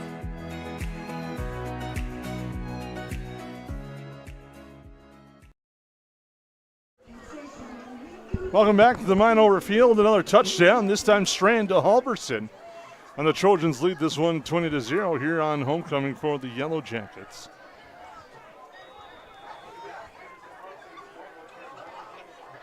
Squib kick down right at the 39 as Caleb Onenson falls on the football. And very delayed whistle. Onenson was down with the football. Yeah, it's always tough because you're taught to do that on any sort of squib there, but at the same time you're trying to maybe have a pop-off play there, and if he could have just fielded it, he would certainly have an opportunity to gain 10 yards as quick as it got to him. Well, as we saw last night, if you watched some of that game last night, those squib kicks are the toughest ones to corral. Yellow Jackets, that's 2 stacked here on the left. Going to hand it off again. Larson powering forward. Across the 45 to the 46. It's another strong run by Larson. And he's been churning up some yards. And the only thing that's really slowed him down, unfortunately for him and the Yellow Jackets tonight, is untimely penalties. Yeah, there's about 6 minutes left in the quarter here, Jason. You just got to find a way to create some positivity as you go into the locker room. For a number of reasons. And that's a senior running back. You have to get back to that huddle, and you need to get after guys and say more of this, fellas. Absolutely have to find a way to keep pushing. We're not giving up here. We're not putting our shoulders down. Well, this is a Barnesville team that gave up a lot of points last week, and we're up by double digits, and Holly battled back. And Larson breaks a couple of tackles, gets across to the 49-yard line. It'll be 3rd and short. And you got to kind of match their nastiness, right? You got to match their physicality. You have to do it in a professional way. That's not any sort of cheap shot, anything like that, because that's what losing teams do. But you can still match them and knock the snot out of them without doing it in a way that, hey, we're getting our butts kicked, so we got to find a way to create something. But we just got to find a way to create some magic here over the last 5 minutes. There's a lot of movement on the defensive front. Nothing as they got back, and now a timeout. I think one of those Yellow Jackets snapped the ball. The nose tackle, or the defensive nose, is in the neutral zone at the snap. At least that's from our view up here. Yeah, Coach Hines saw the exact same thing. And that's always that tough one because it's 3rd and short. You're going on a hard count. You're trying to create a first down. You get them to jump, and then the defensive lineman for the Buffalo Bills doesn't call anything. Yellow Jackets take the timeout. We'll keep it here. I think, in this case, you probably know you're going for it. You took the timeout. This wasn't in a place where you're kind of calling a timeout to get something really tricky going. But this might be a time to do something where you're probably going to try to go for it with a sneak or something like that if it gets to 4th down. This might be a time for maybe a little play action, give Tate Zacharias a shot deep, or just something out in space, maybe Isaiah Farrell, something like that, just to get us going. Let the opportunity present itself and try to take advantage. The Yellow Jackets look like they're going in the push formation. It's a first down and more as Dutloff crosses the 50 to the 46. First down, Yellow Jackets. The much talked about play in the NFL, and the Yellow Jackets, nice formation there, and they just bull their way forward with Dutloff. Yeah, that certainly was successful. It was kind of almost shocking. I think that second line didn't even know he was there as they just kind of all push. And that's the tricky part about the tush push. As I promised I wouldn't say tush push tonight. High snap, Dutloff of the pitch zone near side. Zeise trying to cut up forward, but lost his footing at the 45. Gets across to the 44. It'll be 2nd down. Just tried to make that cut and get upfield, and he slipped and kind of took the air out of that run. Fortunate for him, he was still able to gain a yard or two. With the Yellow Jackets tonight, I know the scoring right now shows what it is, but there's some positives. They're starting to establish a ground game. We haven't seen much of a ground game this year from the Yellow Jacket squad.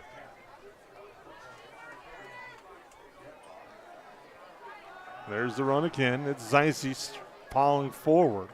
Gets across the 40, second effort to the 39. Be 3rd and about 5.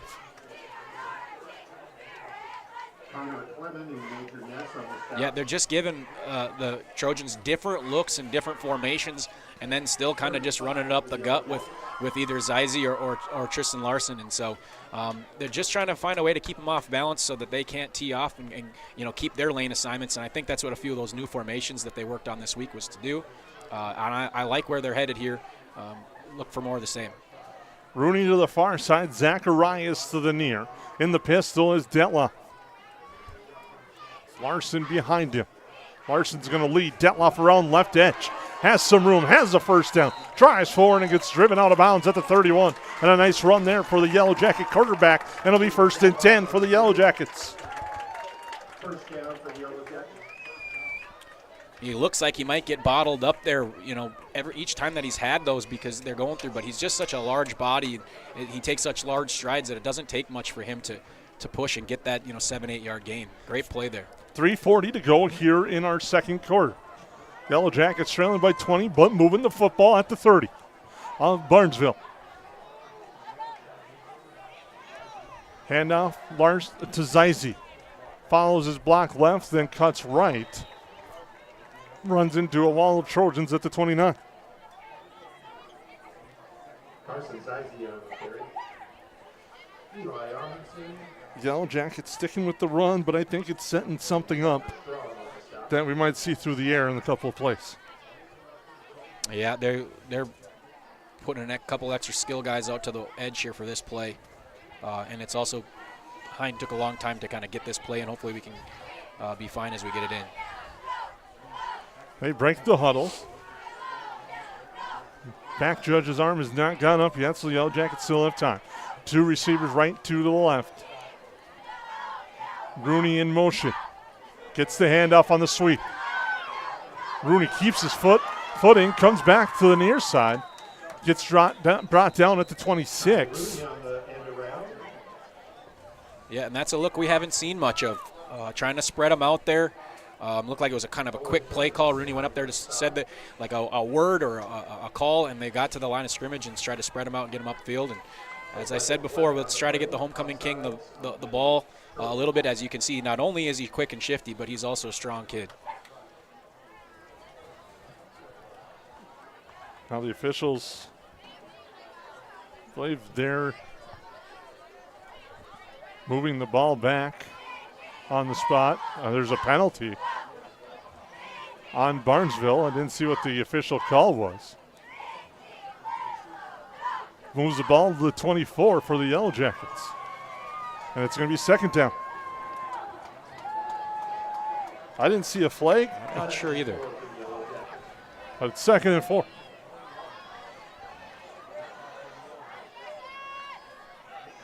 Della, time. Now the pocket opens up. He rolls to his right. Pump fakes. Goes left. Drives forward. Gets hit hard.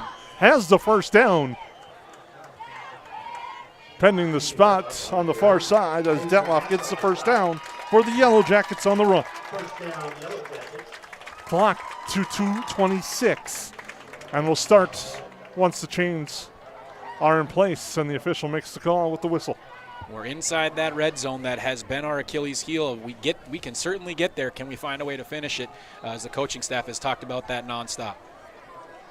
2:10 to go. 1st and 10 for the Yellow Jackets at the 19. Handoff Larson. Trying to break a tackle, can't. He got met right away.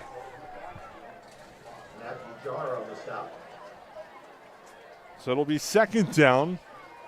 And they mark it back to the 21. This is where I think a play action rollout might work.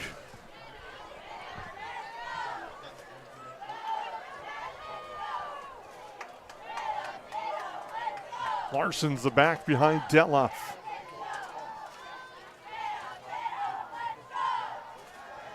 Pass near side, complete.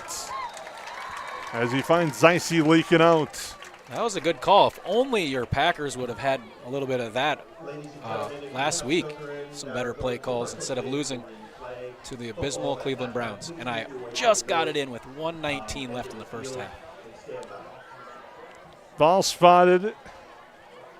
Had about the 16. It'll be 3rd and 7. I'm just going to ignore it.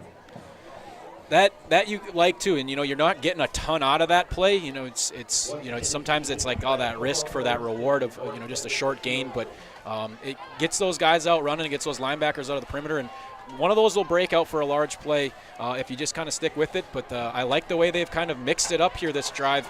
Great job by the coaching staff calling plays. 3rd and 7. Barnesville doesn't like what they see.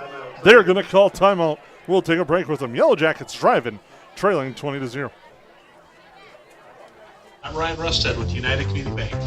United Community Bank has served the Lakes area since 1911. We're proud that you, your grandparents, your kids, and your grandkids have chosen UCB. We know the power of a smile and a handshake. Perham, Dent, Frazee, those are our communities. And United Community Bank is our bank.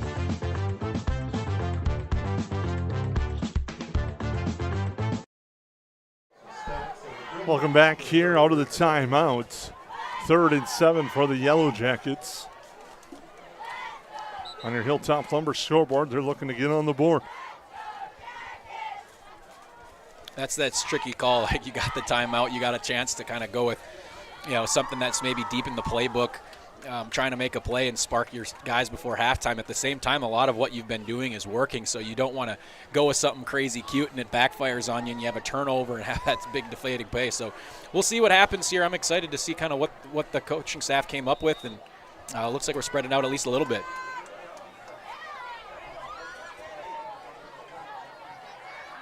Beloff looks to his right, now rolls that way. Oh, he's got him. Had a couple of guys, but trying to elude the rush, drives forward, picks up some positive yards, but it'll be fourth down. You can see some of the coaches, I think they saw the same thing you did up here, Kyle. Well, the linebacker and the corner went to the corner and just kind of went with the play action and the rollout, and the wheel route just kind of sitting in the middle of the field. I couldn't tell who it was. Looks like it might have been, it was Jaden Borman. Jaden Borman was sitting there kind of, and he's a tall body. He's kind of sitting there with his hand up, and he's a pretty quiet guy. So if his hand's up, that he probably was open. But that's always easier. It's certainly easy for us up here to make that call, and we don't have anybody chasing after us. Yellow Jackets take the timeout. We'll take the break here on the 549 Media Network. We'll be right back. McCall Construction is the Lakes area full-service construction management company, offering a truly personalized experience.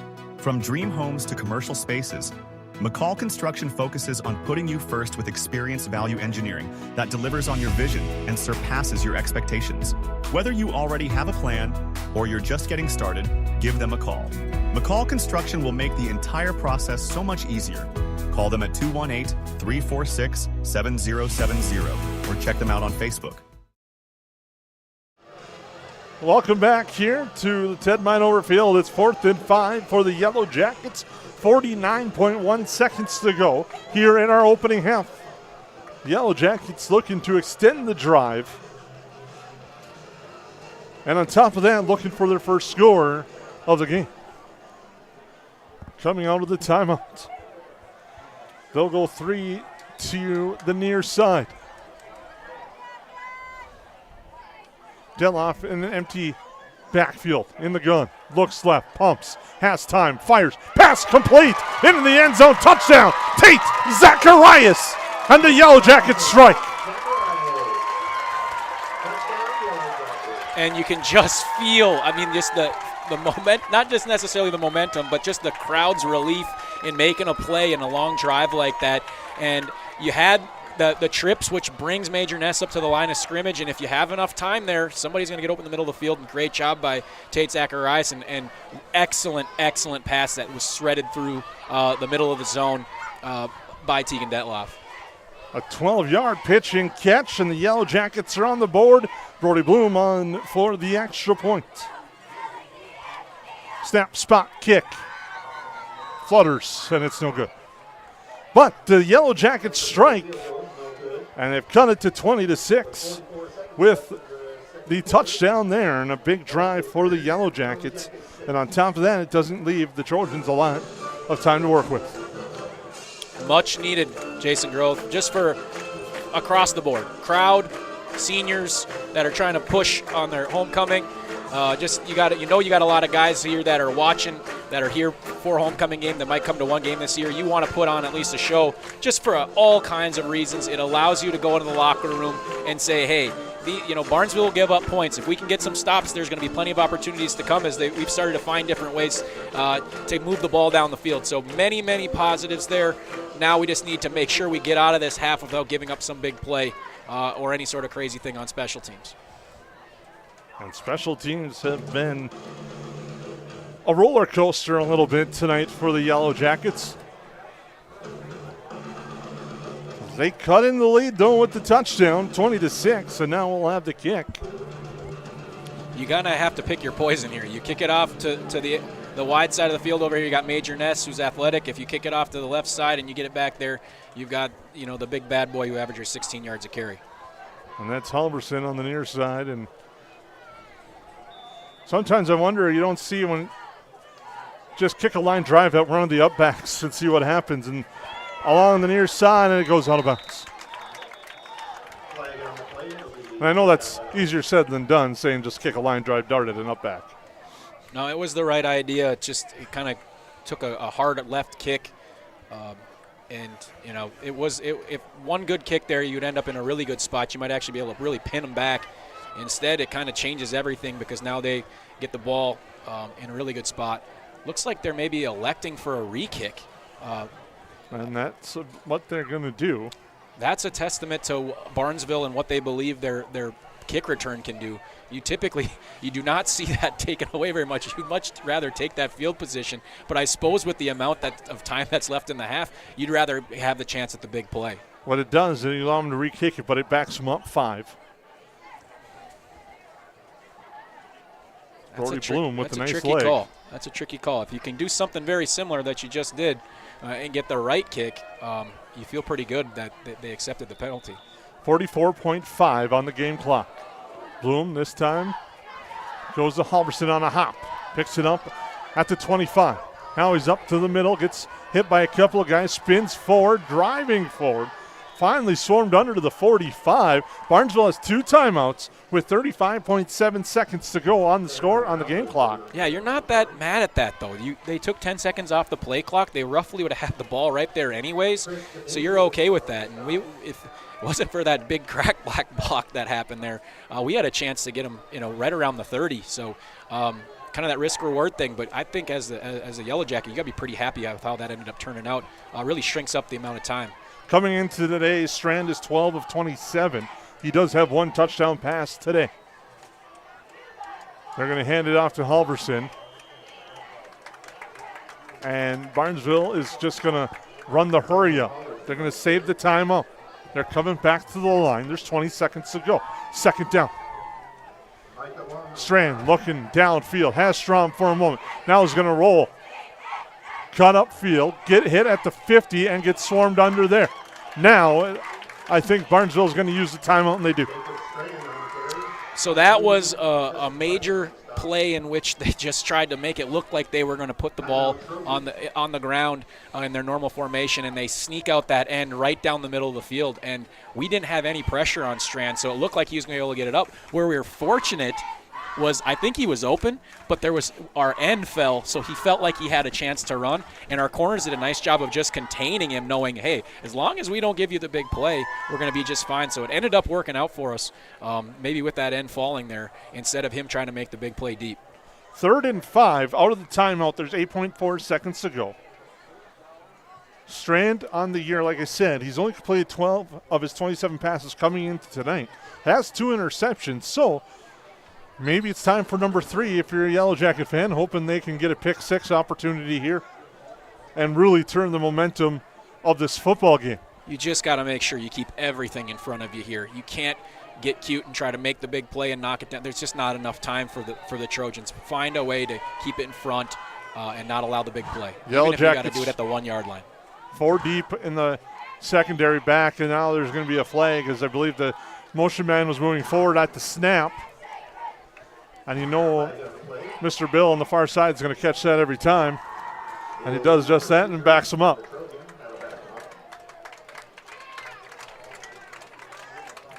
And it'll be 3rd and 11.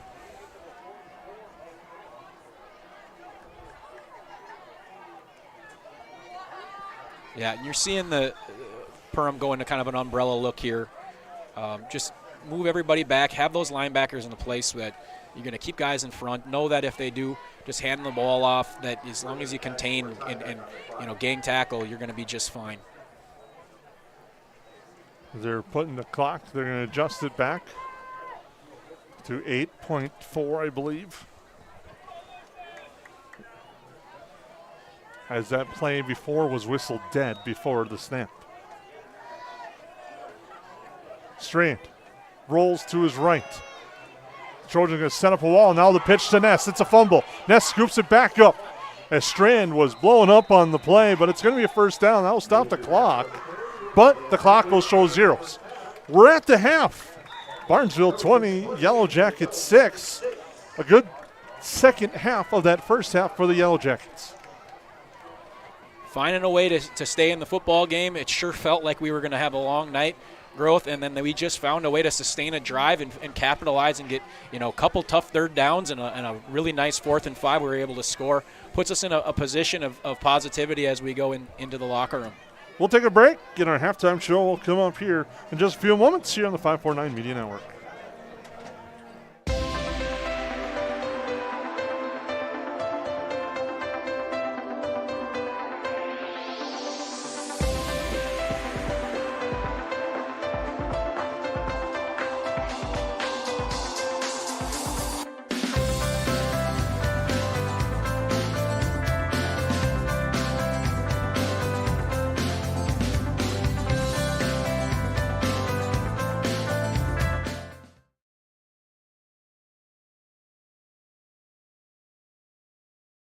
At Hilltop Lumber, we're not just about building materials. We're about building relationships. We're honored to be recognized for our excellence in our industry, but the greatest reward? It's the trust we built with our customers. It's not just about providing quality materials, it's about building strong relationships. We're proud to be a part of the communities we serve, working with you to bring your vision to life. Because at Hilltop Lumber, success is measured by the partnerships we create and the homes, businesses, and dreams we help build together. Hilltop Lumber, where we help plan, supply, and deliver dreams.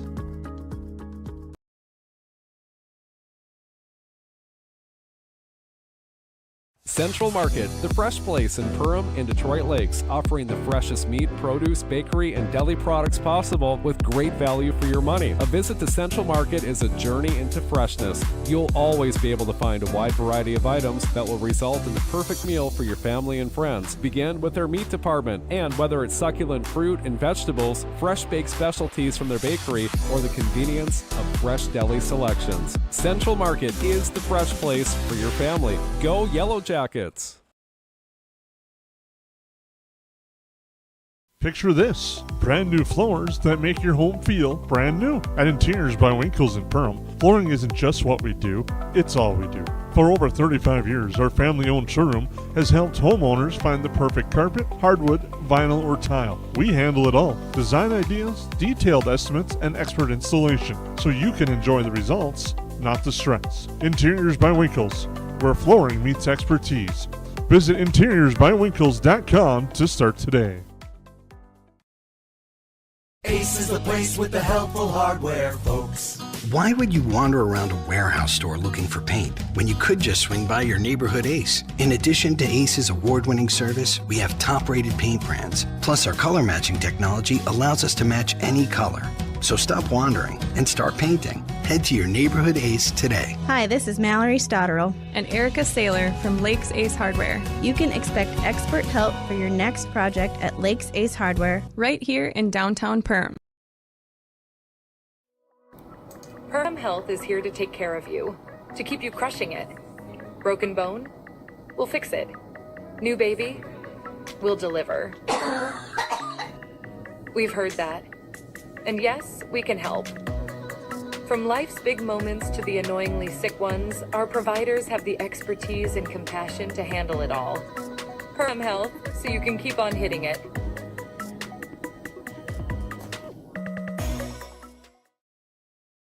$80, 90% of this world goes to a 8-to-5 job, and they get to slave away to barely get by.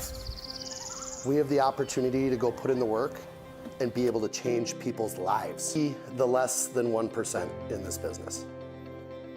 Everyone in this room has the opportunity for growth. Everyone in this room has the opportunity to go protect a bunch of people. Be that person today. If you're self-motivated and disciplined, this is the opportunity for you. Call Dan Persons at 218-259-0741 for more information. Welcome back here, the Ted Meinhover Field, as you see the homecoming court for the homecoming tradition introduced here at halftime. And congratulations, Kai Anderson, the homecoming queen, and Ty Rooney voted as the homecoming king. Congratulations to those two.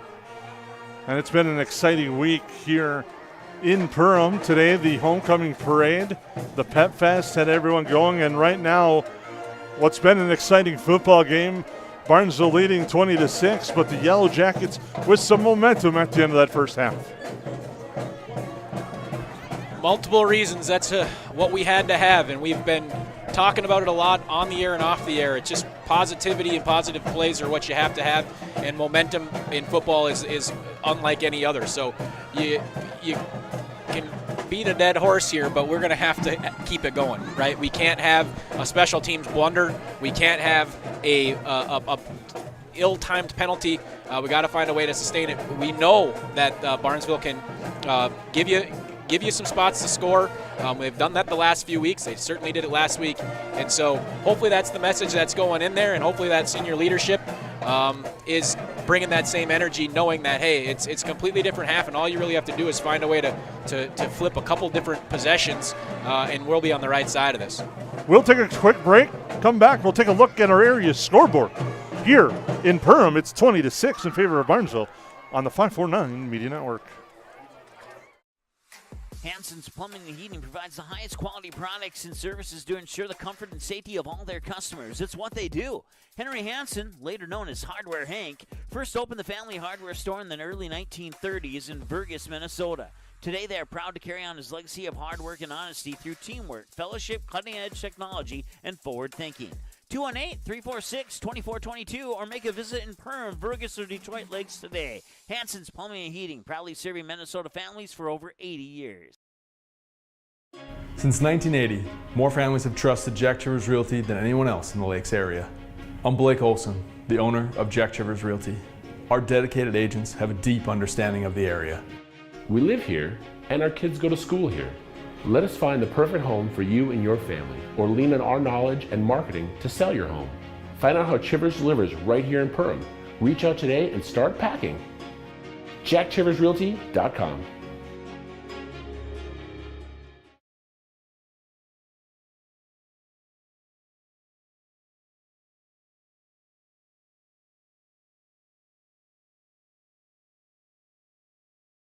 Lakes Community Cooperative is proud to support Yellow Jacket activities and our entire community. From propane and fuel to feed, HVAC, country stores, auto shops, a meat market, and more, LCC is your one-stop cooperative for farm, home, and business needs. Locally owned and trusted for generations, Lakes Community Cooperative is committed to powering our communities and serving you every day. Visit lakescommunitycoop.com to learn more about your cooperative and the many ways we can serve you.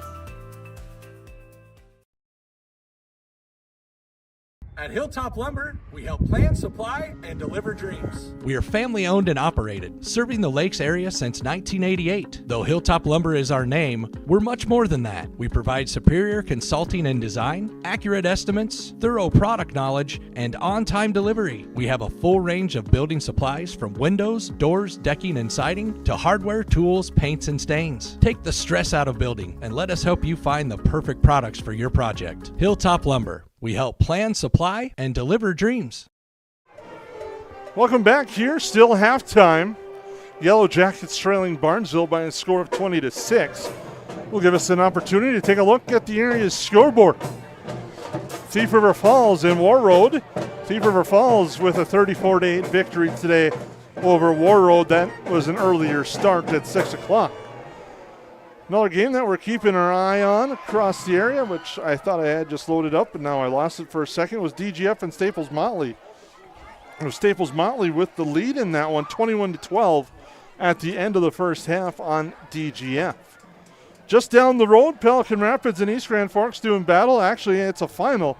Pelican Rapids with a 20-14 victory over East Grand Forks, and you know that was an emotionally charged game for Pelican Rapids as they pick up the 20-14 victory there over East Grand Forks. So we're trying to stroll through the scoreboards of other area games. A lot of action going on up and down Highway 10 and around the area tonight. Ozekis leads Sauk Center 20-0 at the first half. Wadena Deer Creek actually has the lead tonight. They lead Monaga 16-14 at the end of the first half. Frazee up on Parker's Prairie by a score of 12-8. Pillager leading Hawley by a score of 16-0. That's a look at some of your scores in around the area. Park Rapids and Roseau, no score update there at this time. So some things kind of thin out a little bit as you hit the midway part of the season, as you have teams that battling injury issues as you get to this point in the season. Yellow Jackets have been hit by it as well, but we're seeing some players step up here for the Yellow Jackets tonight. Yeah, I think looking at that scoreboard, I think one thing you can see is Staples Motley has a pretty dang good squad. And I think for them, they just got a lot of old dudes. They got a lot of seniors on both the line and their skill players, and they're going to be formidable. And if DGF doesn't have Wadena, which I'm guessing that he did not play again, that makes things difficult. But that one surprised me a little bit, but it just gives you an idea of how good they are. And everybody kind of has to find a way this time of year to the healthier team seems to win. And if that's where we talked about at the beginning of the season, we were really happy this year with Perham having a little bit more depth, having 70 guys fire up at the beginning of the season. That's really, really nice. So if you do have some of those guys, and if you're not able to have to play them both sides all the time, typically then you can keep away from some of that injury bug. And so we've had a couple things. It certainly stinks when a guy like Gavin Griffin goes down, and he's had a couple concussions now, so we really have to hope that gets better for him. But it provides guys opportunities to step up, but you're seeing that across the area. If you can stay healthy, you're going to be pretty tough. Game that I think a lot of people are going to have on their calendar in a couple of weeks, Pillager and Staples Motley. They're in the same section, and they're also in the same conference. So that section that they are in is loaded this year with Pillager and Staples Motley at the top. Wazenkis not that far behind. So playoff time in this area, again, is going to be some high-quality football throughout the sections and regions here as we get ready for that. We're still moments away as the halftime show rolls along. The flag football teams entertaining the crowd here tonight. And a unique new homecoming tradition starting tonight after the game. There's going to be a bonfire for the students just here at the football field instead of the dance. They're doing that here tonight. So that should be an exciting event They're for the not students. wrecking a car, are they? I remember one time we ended up in a car. We ended up down in Oaks, North Dakota, and they were just – for homecoming, they just were taking turns beating down a car, and I felt like I was in the Twilight Zone. We're not doing that, are we? No, it's just going to be a nice, friendly little bonfire set up by the old like Greece. Like Greece. Sure, Okay. go with that. By the concession stands here tonight. Well, my kids are out running around. Hopefully they do not catch word of the large bonfire that's happening afterwards, because one thing my kids do love is s'mores, and if you have a big one for that for homecoming, they'll probably want to be around. I am willing to bet they might have caught wind as it was just announced over the PA. So it's the Yellow Jackets and the Trojans are at halftime. Barnesville leading this one 20-6, and it's getting close to the start of the second half. And you look at this, keys to that second half, it's the first possession right away. You have to get a stop because Barnesville will get the football. Get the stop, build on that, and you continue that momentum on your side. Physicality. Have to match their physicality right from the get-go. You got to come out and establish the line of scrimmage, push them back. We have had success when they're in that 2nd and 12, 2nd and 13, or 3rd and 12, 3rd and 9. We've tended to be in a pretty good spot. So if we can do that, that comes with matching their physicality from the get-go. Get that ball back and then sustain a drive, which we've shown we can do. Those would be my two keys, growth.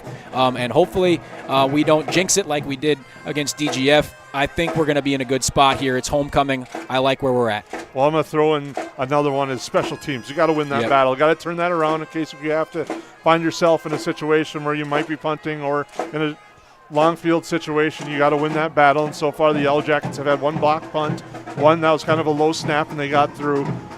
You got to win that battle because right now 2 of your touchdowns have been on short fields. I have to guess that the beginning, you like to kind of fire up and be really angry right away in those football halftime speeches. I'm guessing that was an easy speech to have in regards to the special teams units, particularly the punt team, because you can get after them. That a lot of times is just being tough and being ready and not letting guys through. So I'm guessing that the coaching staff was after those guys at halftime. You can start with that, and there's nothing a player can say to that when you've had 2 block punts.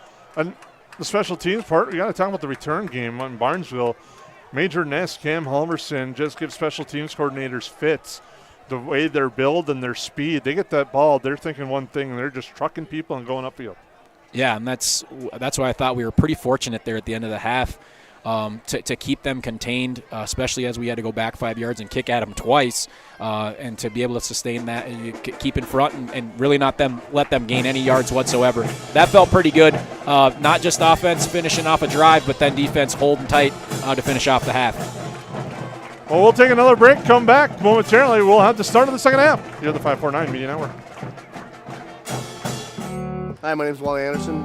I've been at Tuffy's for 3 years at the warehouse. I just recently bought a Panoptics. It's like an underwater camera. Saved my profit sharing checks for it, and I purchased it, and I can't really wait to use it this winter go ice fishing. KLM's got better health insurance. Their profit sharing checks, it's a huge difference. It's bar none by far the best company to come work for.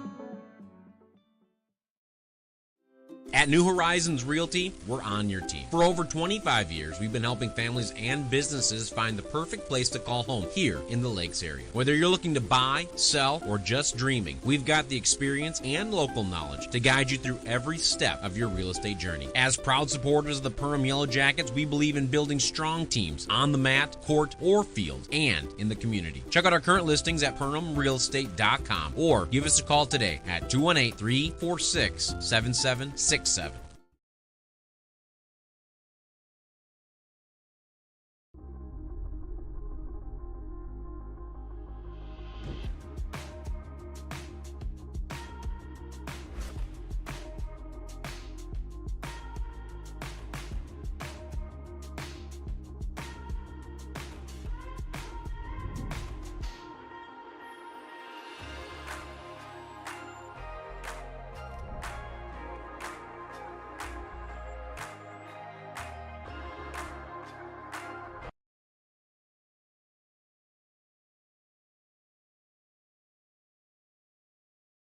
They go where you go. They're your wingman. Your, I should get this thing checked out support system. Who knows? They may even be your +1. Or should we say +4? These are your tires. Small town, large city, winter, summer. Every destination and every type of weather. At OK Tire Store and Service, we go the extra mile so you can add some extra miles. See us for tires, preventative maintenance, and more. OKTireInc.com. Horseman Investments and Insurance can help you with your retirement planning goals and insurance protection needs. Kyle Van Dyke and his team provides educated retirement solutions, wealth management strategies, inheritance and legacy planning, and personalized auto, homeowners, and life insurance protection plan. We are here for your lifelong financial wellness. To set up an appointment, call Kyle Van Dyke at 218-236-6665 or email at kyle.vandyke@horseman.com.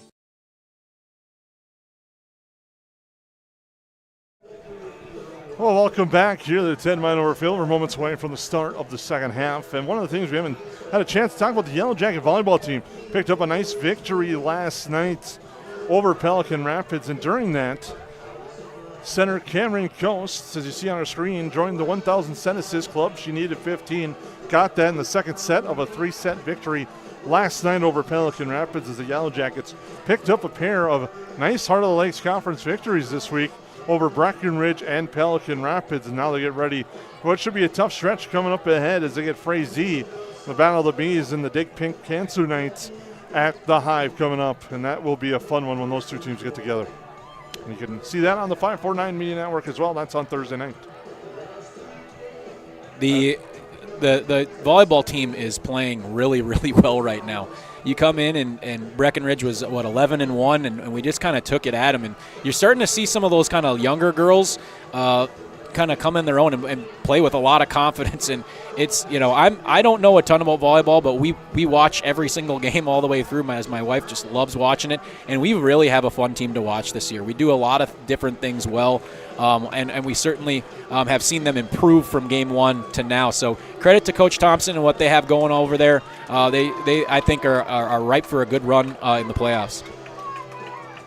Can't believe that playoffs are right around the corner for both football and volleyball around MEA weekend. The Yellow Jacket volleyball team will be in a big tournament in Fergus Falls, and right after MEA they come back and then we'll be in playoff mode, as will the football team after the traditional Wednesday turnaround,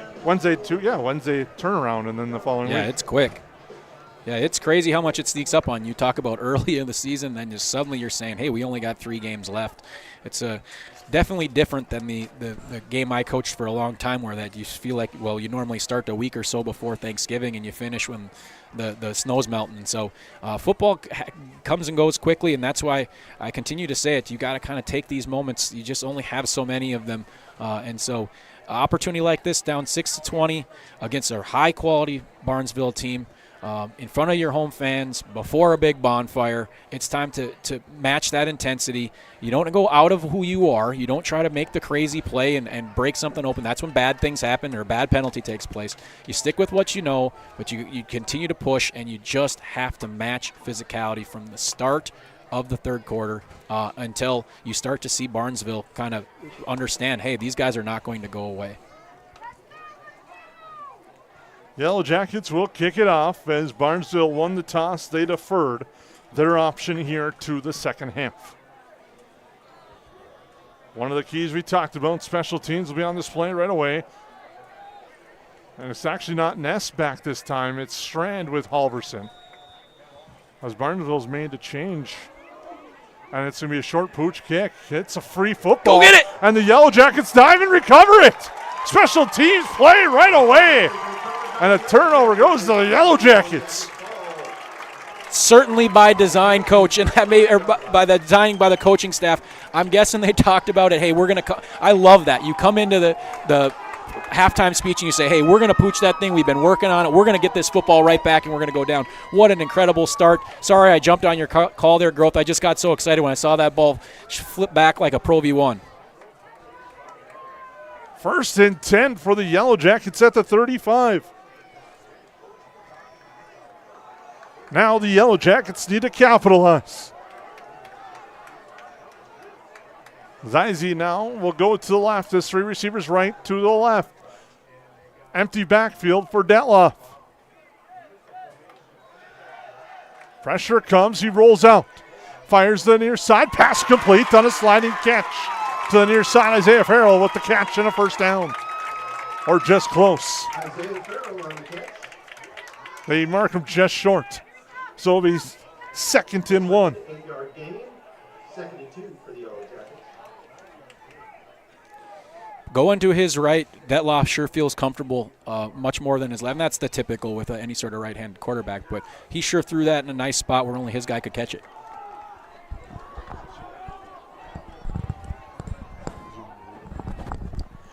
Two receivers to the near. Now Detloff adjusts everything, gets his receivers set.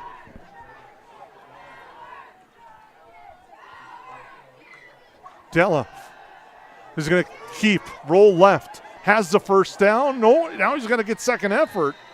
As he came back, he gets back to the line of scrimmage, and it'll be 3rd down.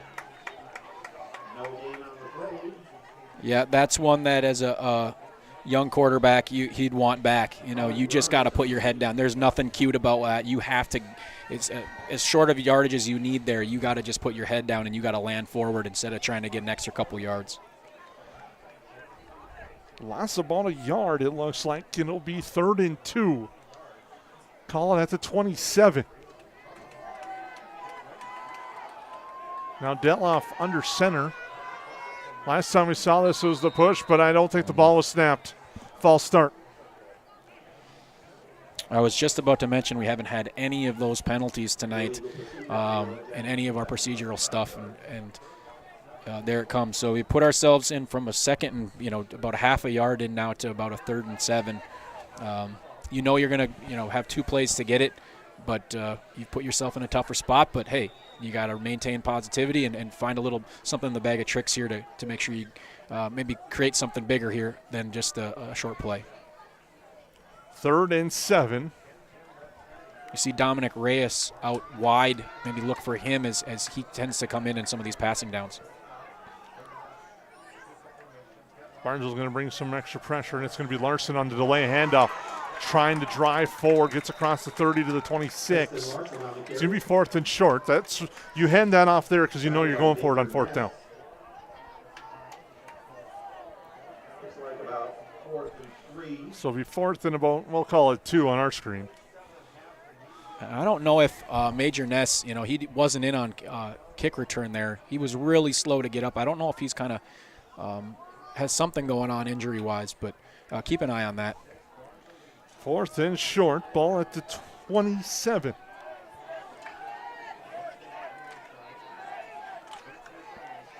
Detloff gets the snap, hands it off Larson straight ahead, lowers his shoulder, second effort, not enough. Barnesville gets the stand and the stop. The Yellow Jackets going to end up a little bit short. Going to be turnover on downs. So a big stop for the Barnesville front. And you like the call, right? I mean, we haven't really had a spot all night where Tristan hasn't gained at least a couple of yards and how hard he's been running. But unfortunately, Barnesville was probably thinking the same thing and was able to sniff it out. So the stop for Barnesville after the special teams play for the Yellowjackets. With 9:06 to go, the Trojans have the football.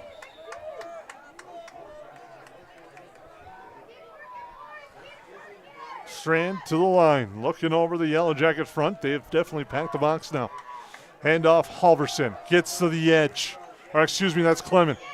Gets to the edge, gets across the 35 to the 37, has a first down. He's a nice change of pace, too. You think he's the big back, and he's got a little bit more speed than that. As Clement picks up about 11, moves the chains. It's another first down for the Trojans. And the hush, you could just see the feel of the stadium has just changed dramatically after that stop by Barnesville. Only one play away, though. Find a way. Strand. It's Ness up the middle. First down to midfield, maybe. And that's where exactly the little spot where he's finally tripped up by Tegan Schmelz and Zize. That's another first down for the Trojans. You may have heard in the background one of the defensive coaches saying dig in. That's what the Yellow Jackets need to do here against this Trojan front. Strand taking his time to the line. Looks at his wristband as he's taking a look as Barnesville's working clock already.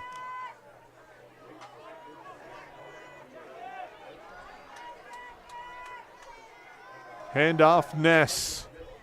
Driving forward, finally getting swarmed under at about the 40. So it's another big run there by the Trojans. It'll be 2nd and 1.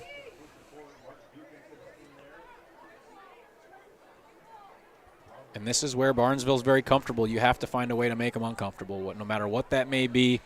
You got to maybe have some sort of call that can put them in a negative play. But that's much easier said than done against a squad like Barnesville. 2nd and 1. Strand under center. Hands it off Ness. He's got Halverson in front and Clement blocking for him. Ness, though, goes down right at the yard to gain, avoiding a big hit. I believe it would be enough for a first, depending on the spot. It is a first down. Is that 53 on the end? Who was on the end there? It would be Schmelz, I believe it was. It's 53, and that's a first down. Did a nice job of containing there and keeping that away from it being a big play. Have an update Tennis World as well. They're getting ready for their postseason run. Yellow Jackets earned the number 2 seed. They're at home. They'll take on Sartell at 3:30 on Monday. The Yellow Jacket squad hoping to make another run there. It's Ness again, right side, driving forward. Gets to the 35. So that puts Tennis at what, like 19, 20, and 4 or something like that? If I remember right, they had the nice victory yesterday over Wadena. I believe that would be 19 and 4, I think, Wow, or they're 24. Fantastic season. I mean, just the last couple of years. Credit to the coaching staff. They've done a really nice job with that tennis program. They picked up a nice 5-2 victory over the Wolverines of Wadena yesterday. Earned the number 2 seed behind Fergus Falls in their section. The playoffs begin on Monday at the Perham Tennis Courts. Good luck to them. Tough pitch, handoff, and it's Clement not getting much. He actually loses a pair, and it'll be 3rd down and about 8. Yeah, Ty Rooney there was kind of in a hand fight with Major Ness. If he would have been able to see the ball right away, he might have had a chance to jump on that, but instead they're kind of tossing around. That's always tough, but he was able to kind of make the tackle just by the toss there. That's what we need. We got him in 3rd and long here. They're probably going to go for 2 plays, so you can probably expect something normal that they've done for years. But you just got to find a way to dig in, as you stated earlier, and keep them at a short gain or loss. Ness gets it, eludes one guy, but not the rest. Larson slowed him up. That allowed the rest of the Yellow Jackets to get to him. And it's going to be 4th and 7. Chris Dominguez on the stop. Dominguez eventually finished it off. Actually, Michael Long, excuse me, I was going by the call of the spotters to our left. But I would say a nice job on that one. Larson slowing up the main guy right away, and now Strand will punt. But on the Barnesville side of things, you ran off about 5 minutes on that drive. Strand boots it away. And Barnesville is able to let it roll and down it just outside at the 2-yard line, and they'll have the Yellow Jackets pinned. You get a really good sense of how the Barnesville coaching staff goes about things. I mean, there was no hesitation. The moment that the gain wasn't there and it was, 4th and 5 on the Yellow Jacket 35, that punt team was out there ready to go. Waited a long time to punt the ball, playing that time of possession game, willing to win at any score as long as they could take out the clock. Punt that thing and had an excellent punt. You don't see a whole lot of that at the high school level. Pretty impressive. To be very sure of what you do.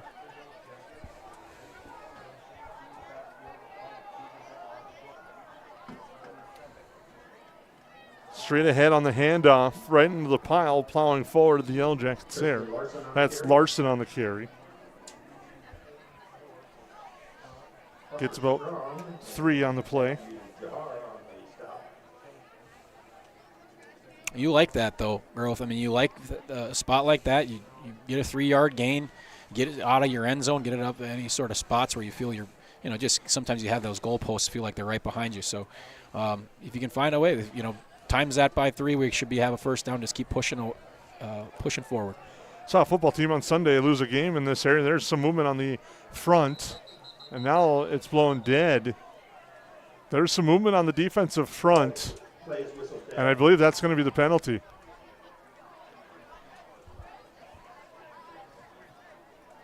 And it is.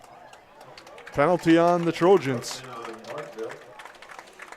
That opens up the playbook for Coach Hine here. We'll see what he goes with here, but you really, really he's got so much field here, and you off the wide side, out of your right side of the field.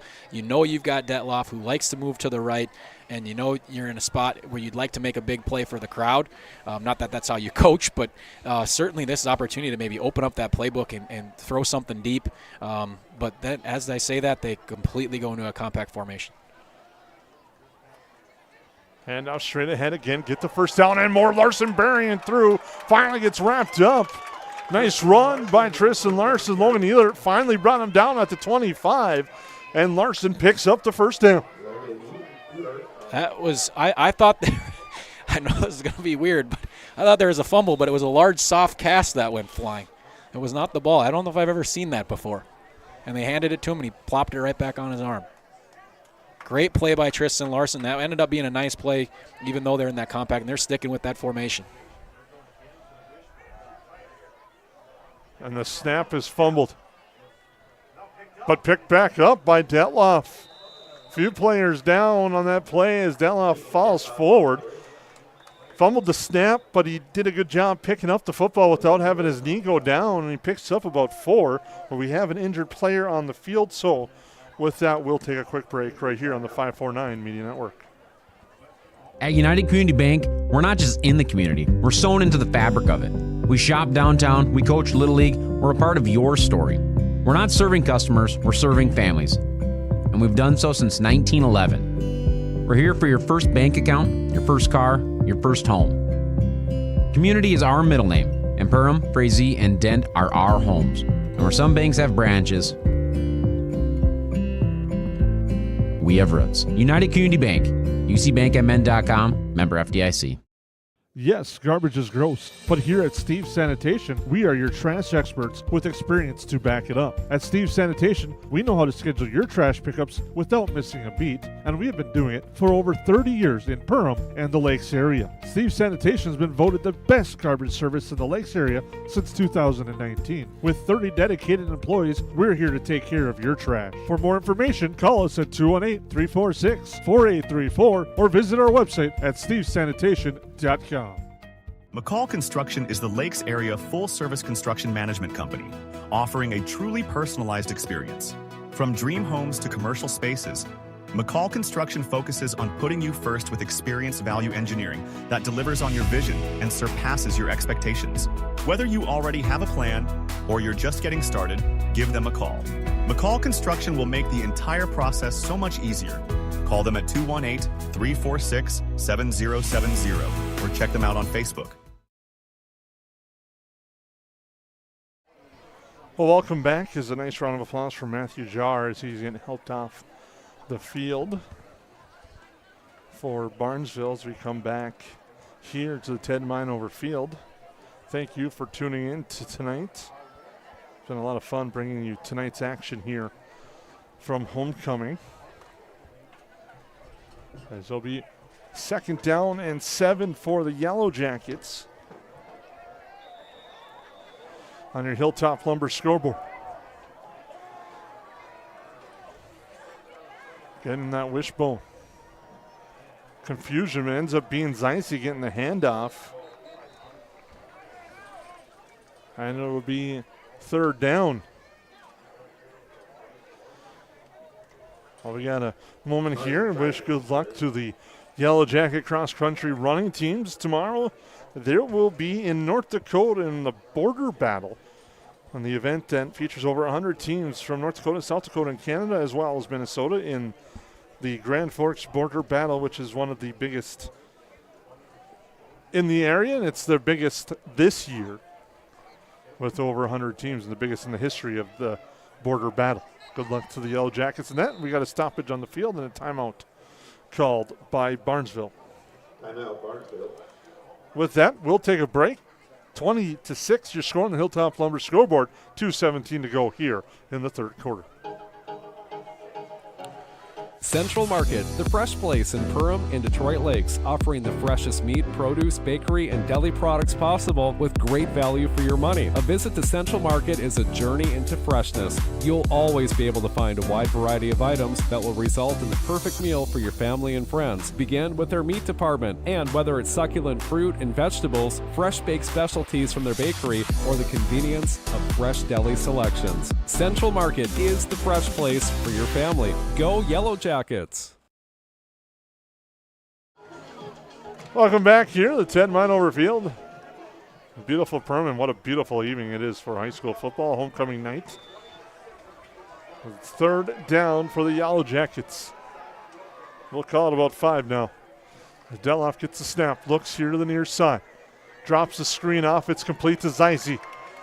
But Barnesville read it well, but Zeise's second effort gets him near to the 1st down marker, and the Yellow Jackets have a decision.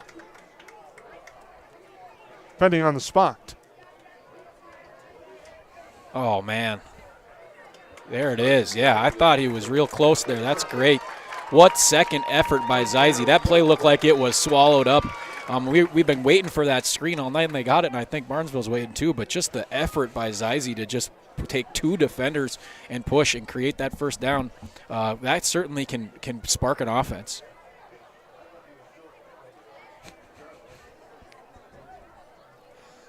The joys of our press box here is you can hear some of the other opinions from broadcasters from different stations as well.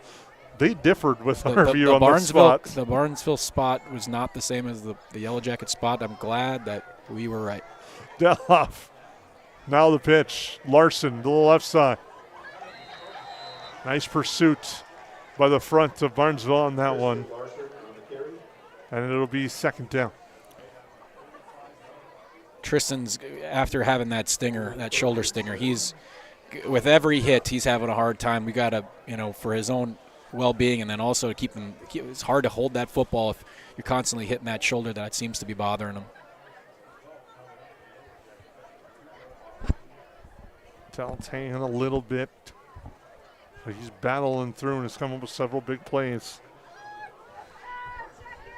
The Yellow Jackets. It's just under a minute here.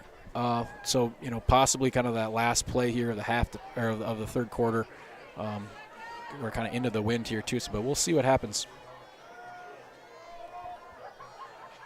Play action, looking deep. Oh, got him. Borman tripped up, and there's the flag. It is. They're looking for Jaden Borman, but he got tripped up on the play as Braden Dunham had the coverage. We'll see what spot they're going to go with on the it's a yardage penalty anyway. It's not a spot foul on pass interference. You really like Jaden Borman as an option. He's just such a big body with big, long frame, and from everything I've been told, he's got really good hands. He's got great hands in basketball, but I've been hearing in practice, man, he makes a lot of plays. So nice to see him get some action there, like the play call, and that's just as good as a big play. Now we just have to continue to push down with just about 30 seconds left. We'll see the decision-making that they have here. Penalty brings it to midfield. Clock stopped on the penalty with 30 seconds. Deloff gets a snap. Hand off Larson. Timing seemed to be just a bit off. Larson plows forward. It'll be second down. Don't have to really flip the field far here, but we have an injured Yellow Jackets. Eli Amundsen on the stop. Officials timeout. And with that, we'll take a timeout as well and come back. Central Market, the fresh place in Perham and Detroit Lakes, offering the freshest meat, produce, bakery, and deli products possible with great value for your money. A visit to Central Market is a journey into freshness. You'll always be able to find a wide variety of items that will result in the perfect meal for your family and friends. Begin with their meat department, and whether it's succulent fruit and vegetables, fresh baked specialties from their bakery, or the convenience of fresh deli selections, Central Market is the fresh place for your family. Go Yellowjackets!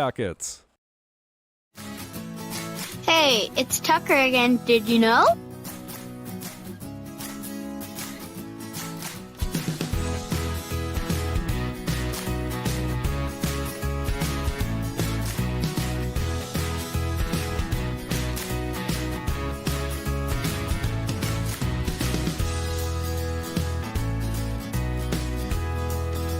EOT Insurance Agency.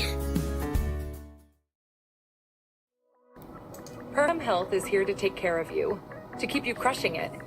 Broken bone? We'll fix it. New baby? We'll deliver. We've heard that. And yes, we can help.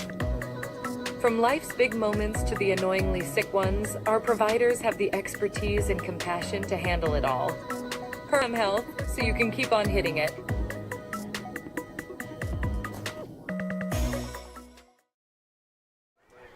Welcome back here to Ted Meinhover Field. Tristan Larson just gets a nice round of applause.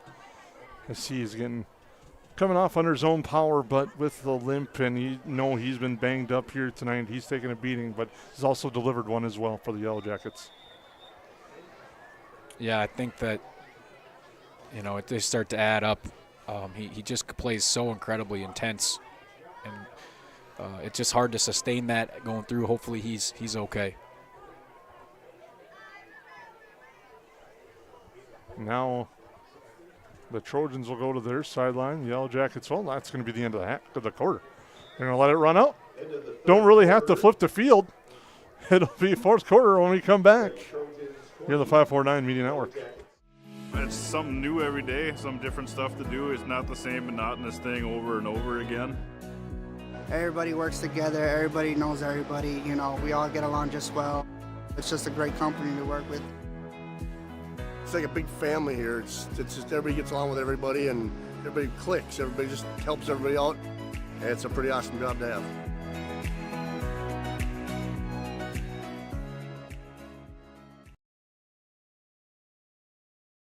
At United Community Bank, we're not just in the community, we're sewn into the fabric of it. We shop downtown, we coach Little League, we're a part of your story. We're not serving customers, we're serving families. And we've done so since 1911. We're here for your first bank account, your first car, your first home. Community is our middle name, and Perham, Frazee, and Dent are our homes. And where some banks have branches, we have roots. United Community Bank, ucbankmn.com, member FDIC. Welcome back. Start of the fourth quarter here from the Ted Meinhover Field, Yellow Jacket football.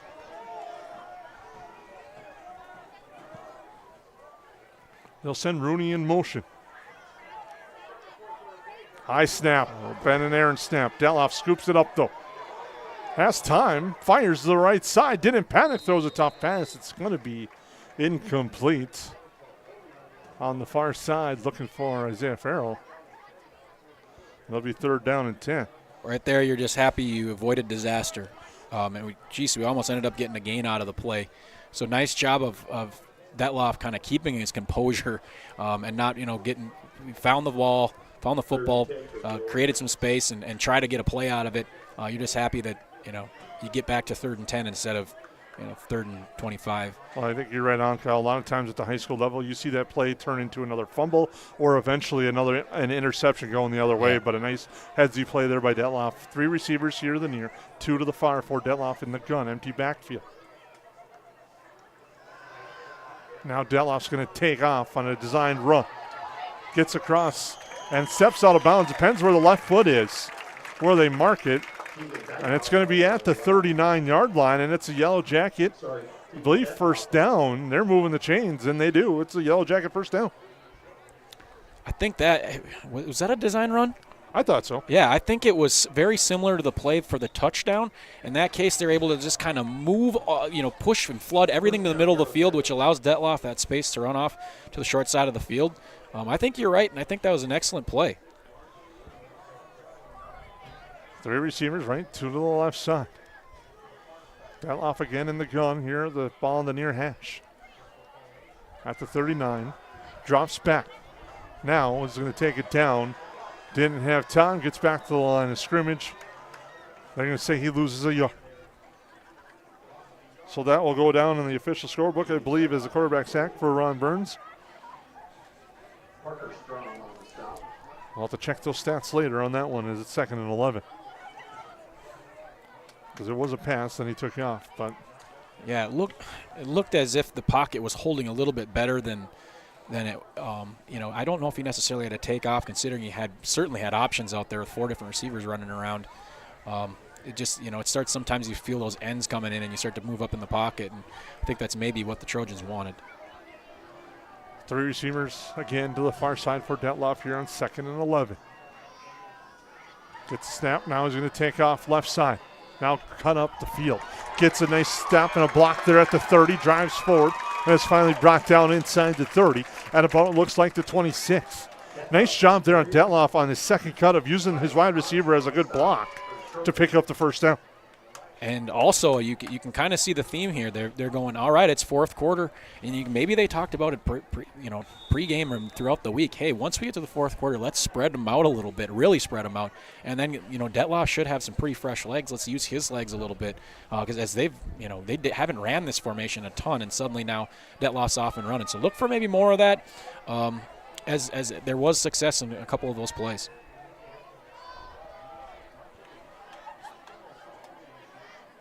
Larson gets the handoff, cuts straight ahead, drives forward, takes a defender with them inside the 15 on a nice run by Tristan Larson. And the Yellow Jackets move the chains once again.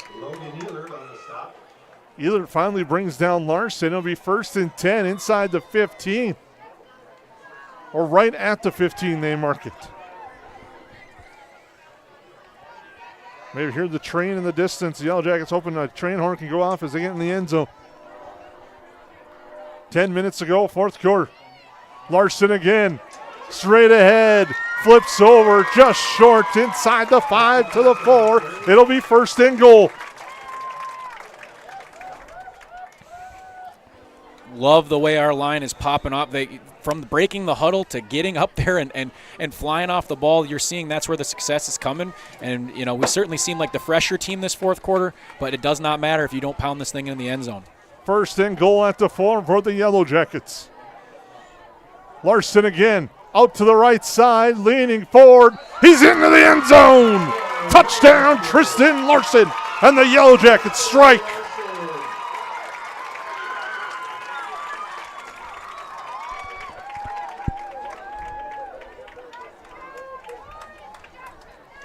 A 4-yard run for the score, and the Yellow Jackets have cut it to 8, pending the extra point from Brody Bloom.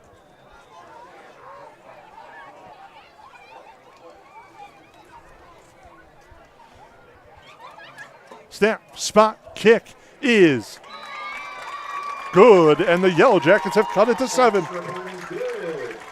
What a drive there by the Yellow Jackets, like you said. Spread them out and just run it down. Yeah, from start to finish, it was done multiple different ways. Guys making some plays, in between the trenches, spreading them out. A couple different passes that made different spots, just stayed true. We didn't have any of those procedural penalties or any sort of holding. You're just really proud of the group sticking with this game that it got 20-0. It really felt like it was going to be kind of a repeat, and instead here we are. We've got ourselves a ball game growth, and I've got a little bit of goosebumps here as I'm fired up, man. Special teams caused a turnover earlier for the Yellow Jackets on a pop kick. We'll see what happens here. Yellow Jackets in the second half have kept the Trojans off the board and have cut it to 20-13 with 9:34 to go here in the fourth quarter. And you can just see, I think, Kyle, you hit on it well, the depth of the Yellow Jackets just wearing down this Trojan squad. See if it happens here, because we've seen a lot of these Trojan players playing both sides of the football. And that was the one thing we saw on their scout, was they don't have a ton of guys that don't play both ways. So maybe that was kind of a thing that happened last week too with Hawley. But special teams are going to be huge here. We got to find a way to corral this kickoff. Barnesville has moved everyone up after that last one. Another pop kick to the near side. This time coming up and making the catch, Elias Cox. I think that has, really more to do with not necessarily. I think the start of the second half was that. I think in this case, you're just so nervous about those deep guys. They're just so talented that kicking it off back there, you're comfortable with them getting the ball at the 40. You don't want that, but man, it's better than having all this momentum just fly away with a big kickoff return. We have an injured Yellow Jacket on the field, so we'll take a timeout and step away. At Hilltop Lumber, we're not just about building materials. We're about building relationships. We're honored to be recognized for our excellence in our industry. But the greatest reward? It's the trust we built with our customers. It's not just about providing quality materials. It's about building strong relationships. We're proud to be a part of the communities we serve, working with you to bring your vision to life. Because at Hilltop Lumber, success is measured by the partnerships we create and the homes, businesses, and dreams we help build together. Hilltop Lumber, where we help plan, supply, and deliver dreams. We take pride in what we send out. When you open a bag of licorice, you want that licorice to look good, you want that licorice to taste good. We work for you. We take pride in what we're making and what we are offering. It is so important to me. I do thank KLN from the bottom of my heart. They believe you and your family is important. Johnny Ramos, the injured Yellow Jacket, getting tended to here on the near sideline. He hopped off the field. Make sure to stay tuned to the KLN Family Brands postgame show. We'll name your Steve Sanitation Player of the Game, as we still have a lot to decide here. 9:33 to go in the fourth quarter. Major Ness on the handoff. Breaks across midfield. Larson finally brings him down. And about the 45 in Yellow Jacket territory, Jaden Borman trying to strip the football. That's a first down for Barnesville, as they quickly flip the field from their side to the Yellow Jacket side. And head coach Brian Strand is going to work the clock, take their time in and out of the huddle, and milk this possession down as much as they can. Yeah, you're certainly seeing the communication between the quarterback and the coaching staff on when they want to hike this football. The hand goes up from the back judge. Strand under center. Ness again. And that Yellow Jacket front was there. I think Michael Long was one of the first ones to meet him. Yeah, he was. He's had a good night. He's had a couple of those plays, tackles for losses that have been huge for us. And it'll be second down. As Long delivered a nice hit there. We got to get this thing moving here. We got that ball placed and get things rocking.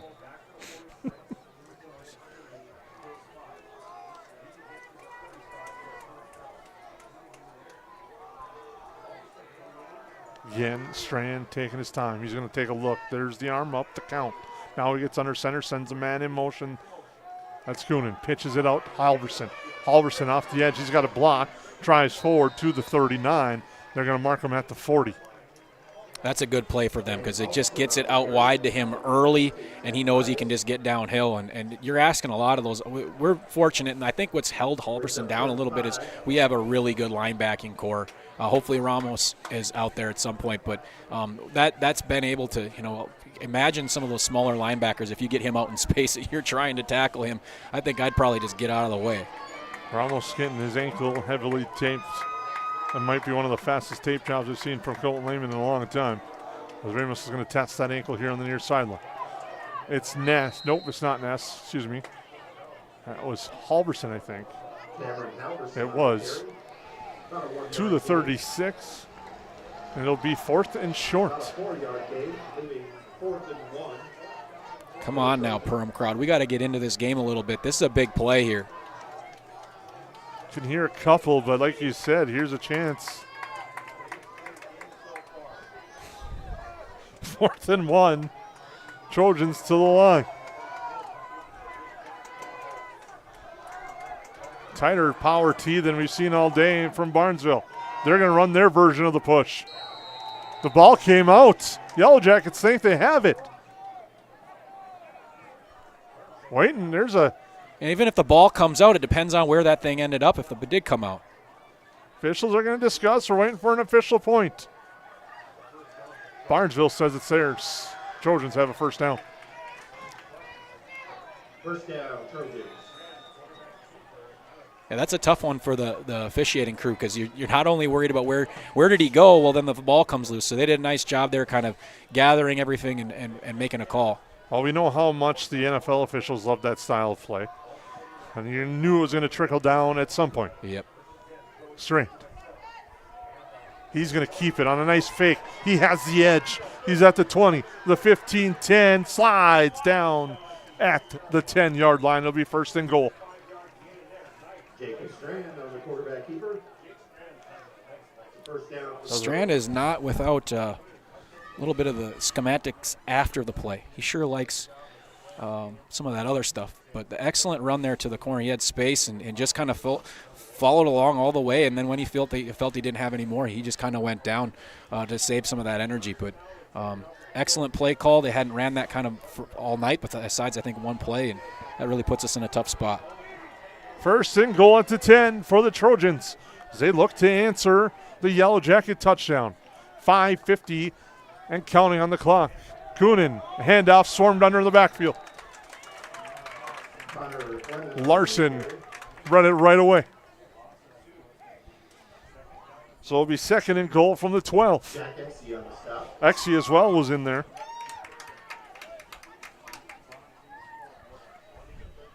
And this is where Barnesville's tricky, right? Because they have just so many different routes they could go with this play or these next couple of play calls.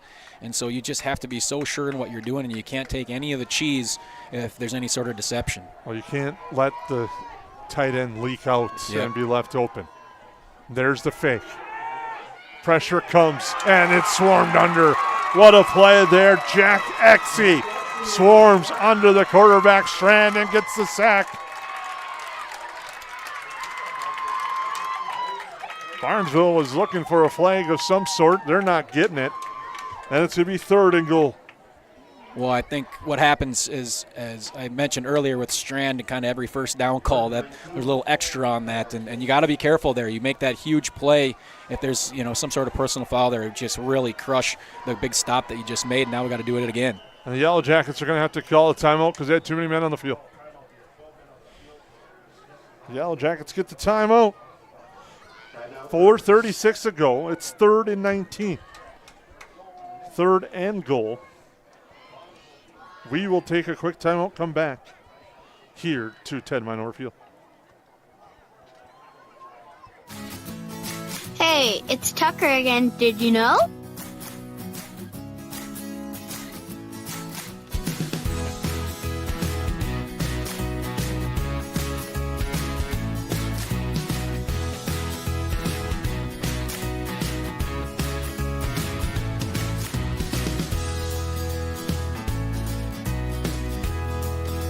DOT Insurance Agency. It's a big third down coming up here for the Yellow Jacket defense. 3rd and goal at the 17-yard line. Or excuse me, the 19. What will Barnesville come up with, and can the Yellow Jackets get the stop? Ness in motion to the near side. Strand hands it off to Halverson onto the lane. Follows his block to the left side, strips arms a couple of guys, and gets driven out of bounds out about the 10-yard line. It'll be 4th and goal. 4th and goal. Little kind of Statue of Liberty play there, especially to a guy like Halverson. He had a good head of steam. But our contained corners, again, they're doing a nice job of not trying to fly up and take them out. Maybe that's just because you don't want to do the big body, but just wait for your buddies to come over there and help finish them off. And yeah, they got the 9-yard gain, but that's certainly better than the big play. We're going to have a field goal attempt. Ball spotted at the 16. Make it a 26-yard attempt. Snap, spot, the kick, not a chance.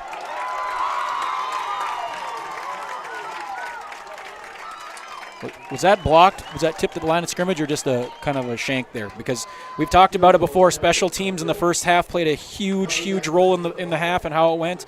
And there you're kind of seeing the opposite. So excellent stop, Growth. We're in a spot here with the football down 7 in the 4th quarter against a good Barnesville team. This is what we wanted. I'm sure the coaching staff would take it. It was kind of a funky way to get there, but let's see how we go with it. You can see Tristan Larson's kind of seems like he's just kind of hobbling out there, but man, he's been the horse when we've needed something, and so we'll see what he's got left in the tank, but we certainly have other options as well. 4:22 to go. Both teams 2 timeouts remaining. The Yellow Jackets need to go 80 yards for the tie and the extra point. Detloff hands it off. Straight up the middle. I believe that was Zeise on the carry. He's slow to get up. There's Grimesh on the tackle. 2nd and 8. Both sides, you're just seeing this has been a physical battle. Both sides, we got to find a way to exploit one of those guys in the middle that's getting slow to get up. Detloff gets the snap, handoff again. Stood up there. Trojan front won that battle. It'll be 3rd down and about 7. They look like they're maybe making play calls ahead of time, kind of just anticipating it. They shifted their personnel really fast there in anticipation of this play. So let's see something, maybe the wide side of the field, air it out a little bit to somebody, and let's make a play. My call here is Ty Rooney. I've been waiting for him to make a play. This is his opportunity. Took it out of my mouth. That's the guy I said they're looking. I think will come up big here. Detloff looking. Now we'll take off and run. Gets hit out of bounds on the near sideline at the 26. Rooney came across the middle, and what he did, though, when he went across the middle, opened up the near side a little bit for Detloff. Well, he was open over the middle, but Detloff, there's no way he was able to get the pass to him and coming in the run towards the sideline as he was. Yeah, and that across his body like that, he sure felt open from here, but at the same time, man, you're just asking for trouble, and I'm sure the coaching staff is saying, make sure you take care of the football. That would have been a tough one to go with. So we're going to go for it here, Growth. 4th and 5 for the Yellow Jackets. Empty backfield. And now a timeout called by Barnesville. They'll take this one. They wanted to get set, see what the Yellow Jackets were going to drop. Yellow Jackets came out with the empty backfield. We'll keep it here during this timeout. It's 4th down with 3:05 to go. Almost 4th in ball game. If you're the Yellow Jackets, 2 timeouts.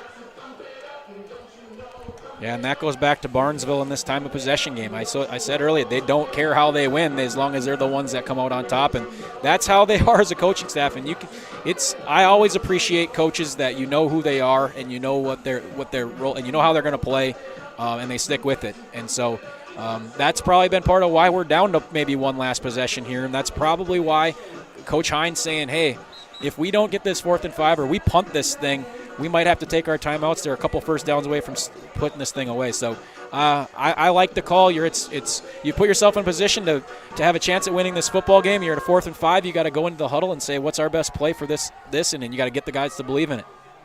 3 receivers going to the right, 2 to the near side. Detloff alone in the backfield. Barnesville now is 4 down linemen.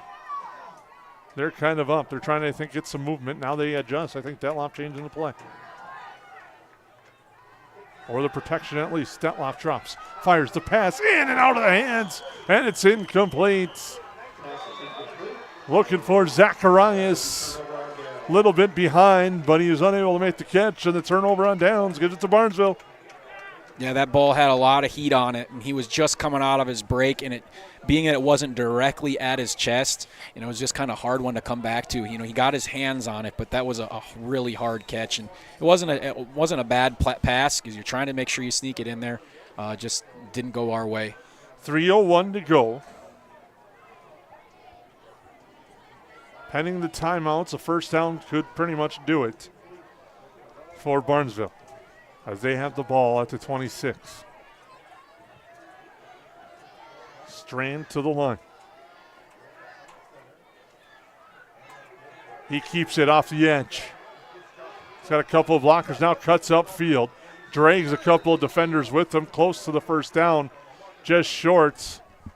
And for Barnesville, that's probably the perfect spot to have it 2nd and 1.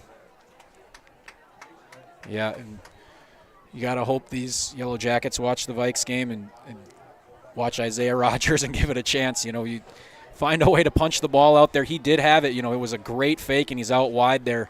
You just got to find a way to punch that ball out and give ourselves a chance. Really, that's how Barnesville is. That's about your chance to get back in this game and give yourself a spot. But 2nd and 1, you're exactly right, Growth. That's probably about exactly where they wanted it. 2:20 and counting. Strand. There's movement on the line. That's going to back him up. Unless they're going to call that defensive delay, but Strand was moving without the ball. Whoa. The zoom is zooming on its own. Uh-oh. I will do my best to hold here, Growth. It's a defensive penalty on the Yellow Jackets. Oh, man. It's tough when Strand thought that he had done it too.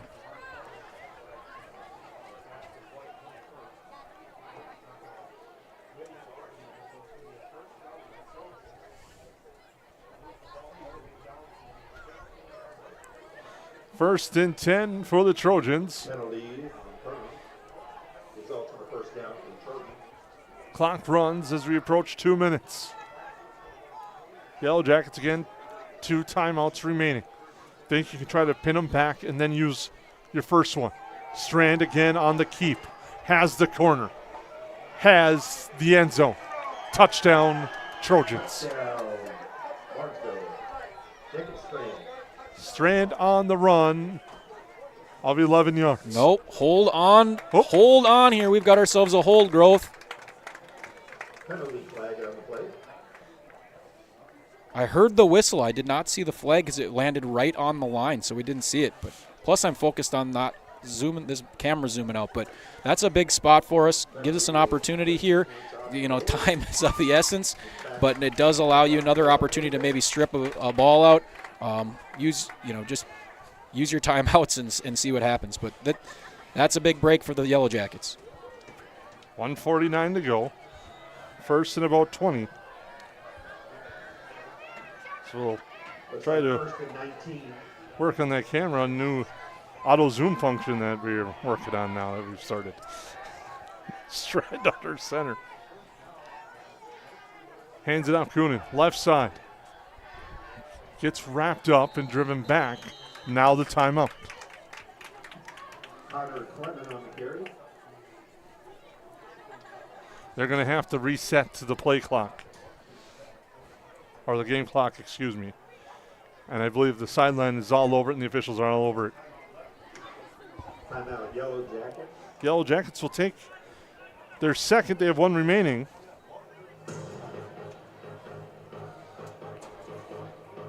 They're going to ask, I believe, to put at least I would say 3 seconds on the clock. Yep.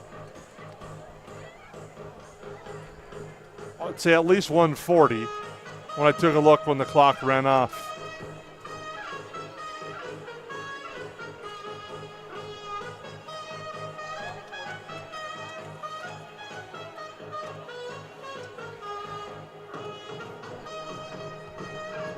Oh, actually 1:42.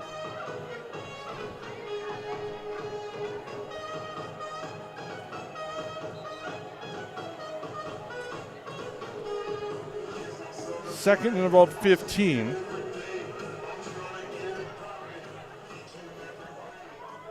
For Barnesville. The Yellowjackets, 1 timeout remaining.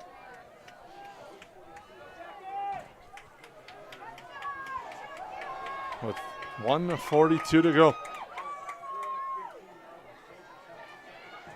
Strand has the ball, fires a pass, complete to Ness to the 10. It'll be 3rd down. Yellowjackets quickly call timeout. Pass complete to Major Ness. So the Yellowjackets. That's a nice gutty call by Barnesville there, right? I mean, you don't want to stop the clock, and you trust your quarterback and you trust your receiver to make a play.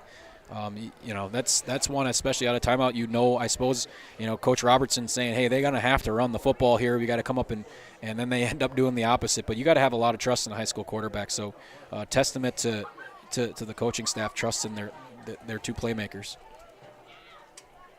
So they roll that one out, Ness. And then Ness making the catch, doing a nice job getting down in bounds, forcing the Yellowjackets to use their final timeout. So 1:35 to go. It is 3rd down and about 7 for the Trojans. Yellowjackets have bent a little bit now. They just not need a break. And hopefully get a turnover and turn it back the other way. You'd have to guess it's on the ground here on out from Barnesville. You can't see them stopping the clock.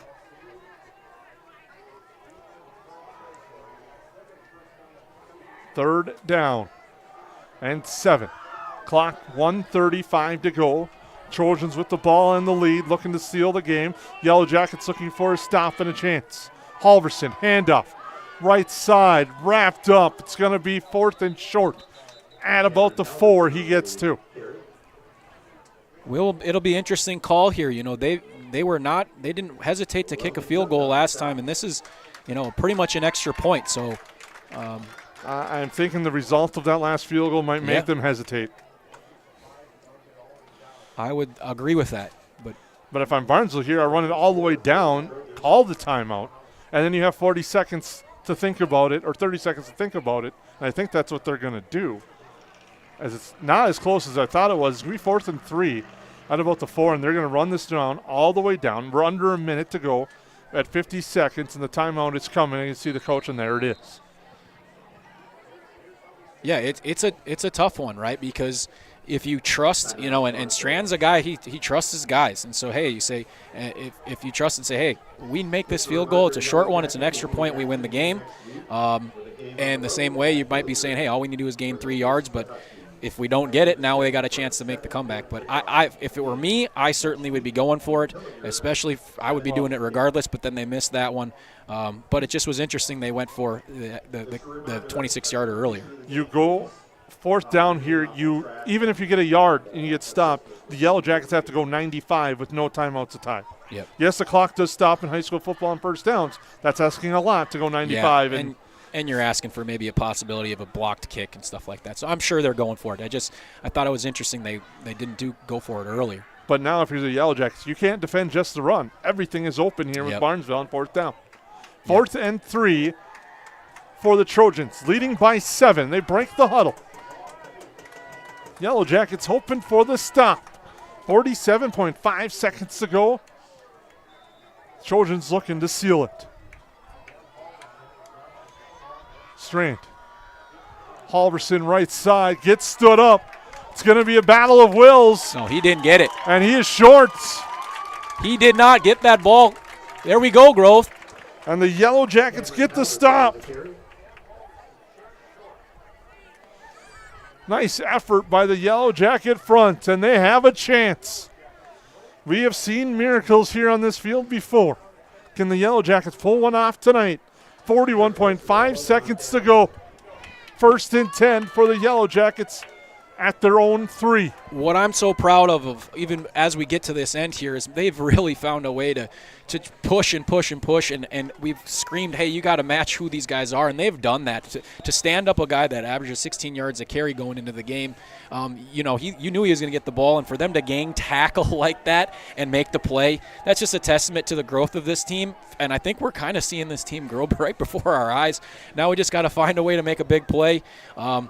Let's just hope we can get it in a hurry. 5 wide, 3 to the top, 2 to the near side. Detloff steps up, pressure comes right away. Fires, pass completed, Zacharias. He's got room up the midfield. He's at the 45 or the 37, gets wrapped up there. Whistle stops, clock should stop. Get up there with 30 seconds to go. 1st and 10 to the 35. Yellow Jackets quickly to the ball. Clock will start on the whistle. Now it starts. Detloff taking a look. Under center, spikes it. 2nd down. I've never seen Hine jump so much. He wanted Lucian Harms to get his butt to the line of scrimmage. He was kind of slow to get up, but that got him moving, that's for sure. There was some extracurriculars amongst the linemen behind the play. Yeah. And you needed to get to the line there, and they did. They get the spike. It's 2nd down. Ball at the 36. 27.5 seconds to go. Yellow Jackets spread the field again, 5 wide. Detloff gets the snap, looks right, now is going to roll, fires right, pass complete. And getting out of bounds on the short pass, I believe, was Zeise on the far side. It's going to be 3rd down.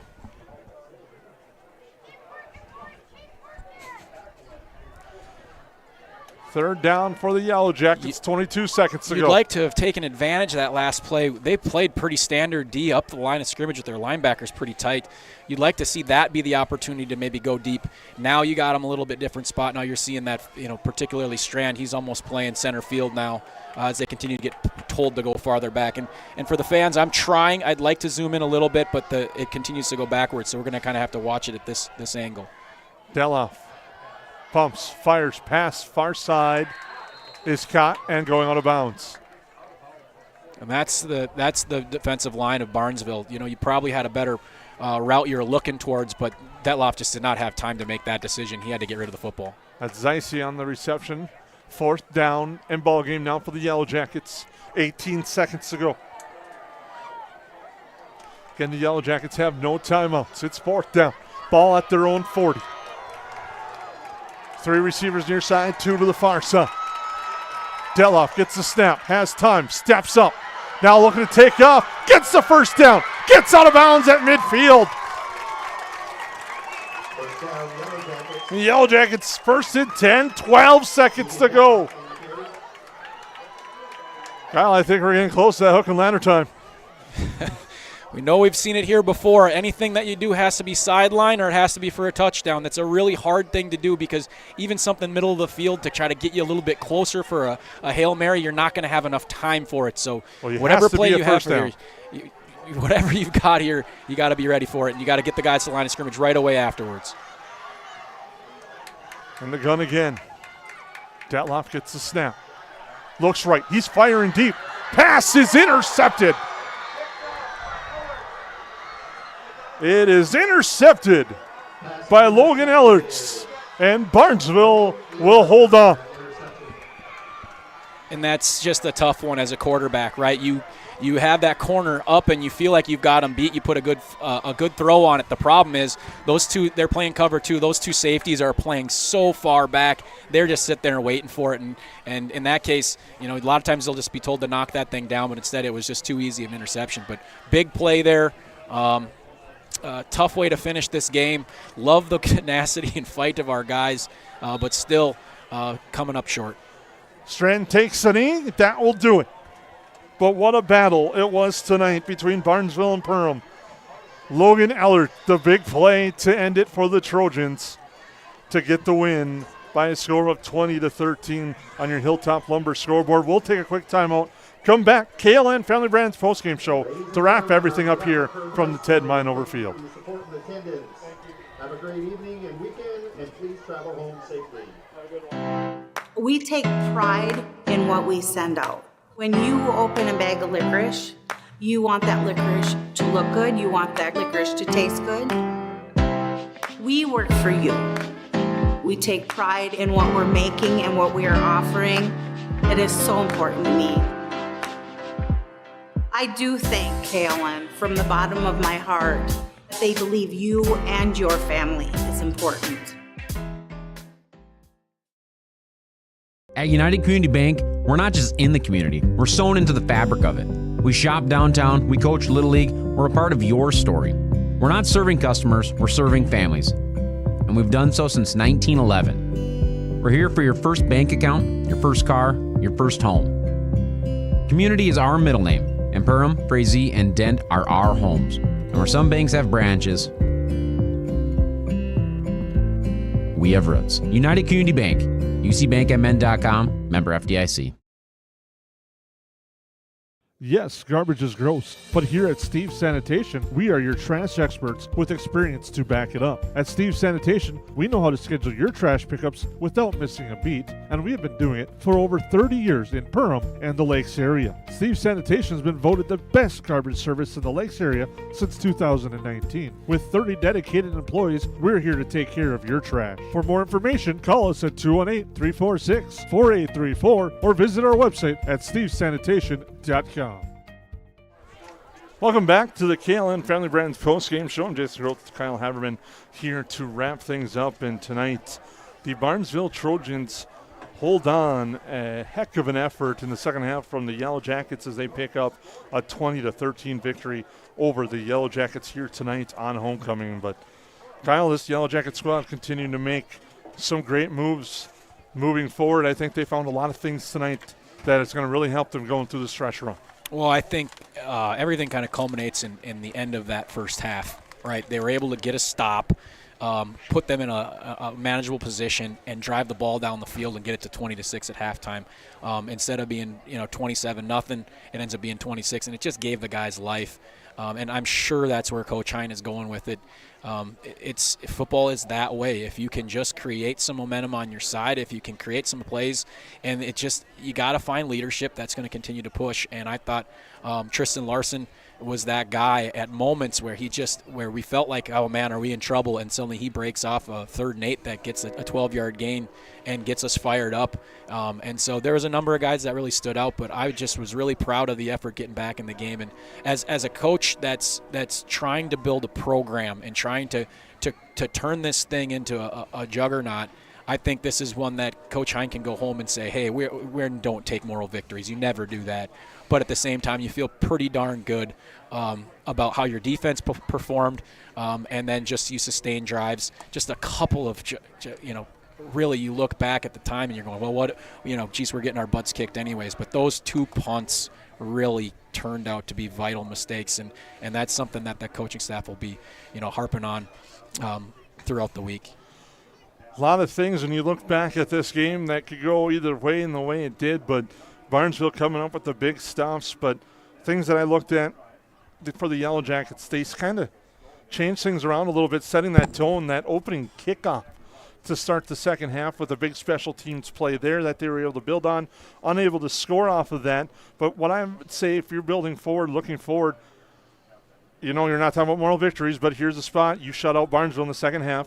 That's something to build on going forward. Defensively, you got stronger as the game went on this week compared to other weeks where it looked like may not have gotten stronger as the game went on, but tonight they really did. Yeah, I think, you always at the beginning of seasons you say, hey, this is going to be our strength, and you think this is what this is going to be, this is what that's going to be. And at the beginning of the year, talking to the coaching staff and going to practice, like, hey, we have some depth here, and that's going to really pay off as we get in some of these big games. And I think that really had a big difference. We have some young linemen that get run, young guys that go in and make plays, and they can just provide that depth that I thought you saw that in the second half, not just on the offensive line that was able to start to create push, but on the defensive line, really bottling them up for a long time. Well, you said it perfectly. Barnesville, 4th and ball game. They're going to their guy who's averaging 16 yards a carry, and we stand him up and get the stop. Yeah, and gave the Yellow Jackets the opportunity, to have a chance at a comeback. Yeah, and it's. I think they can be proud about a lot of things. It's homecoming. You want to win, but I think they gang tackled really well again tonight. I think that was a huge part. They contained instead of giving up those big plays. Just overall, really happy with the effort. And the one issue is with things do not get easier from here on out. So you're going to have a lot of these games. You just have to sustain it. And I go back to what I heard, but when I was walking around before the game, and they're like, God, we get the defense will play really well for a stretch, and our offense will play stretch, and we just got to get all phases to do at the same time. And tonight, it's the special teams I feel was kind of the letdown. But at the same time, did they give up on it? No, they started the second half with absolute perfect execution on that kind of float pooch kick right away that gets us the ball and creates momentum and gets the crowd into it. So lots to digest tonight as for us as a broadcast team. Sure feels good to have that game come down to the crunch time like that. And now we'll name our Steve Sanitation's player of the game. Yellow Jacket senior Tristan Larson, player banged up, did an outstanding job, left it all on the field, had an outstanding game for the Yellow Jackets, had a touchdown in the context. Yes, he did. He had the touchdown run that cut it to 20-13, had an outstanding game on both sides of the football tonight. Yeah, I mean he's for a couple of years now. That's just who he's been, and he's gets himself dinged up at times just because of how hard he plays. You certainly don't like the play on the sidelines where he comes flying in, and he typically gets about one of those a game that you want him to get rid of. Even just as an individual, you don't want to be doing those things.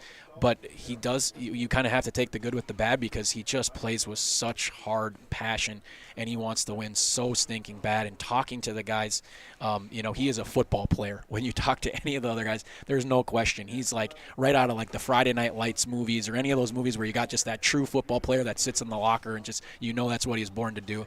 So I'm glad that you chose him as the player of the game because I certainly think it's deserving for about 99% of what he did tonight. Now we'll take a quick look. Weekly calendar up ahead. A busy week on the 549 Media Network. Thursday night, the Yellow Jackets at home volleyball against Frazee. Then Saturday, we'll let you know the schedule for the KLN Family Brands Invitational at the Hive. That's all day Saturday. We'll let you know the streaming and broadcast schedule in the future. Yellow Jackets on the road Friday night at Pillager. We knew this stretch was going to be a gauntlet. At the beginning of the year, we didn't know Pillager was going to be the team like they are, so the gauntlet extends another week. Yeah, it doesn't get any easier. And, Hawley's playing pretty well, too, at times. I mean, Hawley took Barnesville right to the wire, so the season's going to go by in a blink of an eye, but I like the way we kind of progressed here throughout the night. And, you try to find those little wins as a coach and as a program, and you can. I feel you can do that tonight. Our next broadcast will be in a couple of weeks when the Yellow Jackets take on Hawley. That'll be Hall of Fame night. Note the start time. It'll be at 6 o'clock. We'll have a 6 o'clock kickoff on October 10th, and then we'll finish that up with Thief River Falls as well, and that's another 6 o'clock kickoff on October 15th. For Kyle Haverman, I'm Jason Groth. We thank you for tuning in and hope you have a great evening.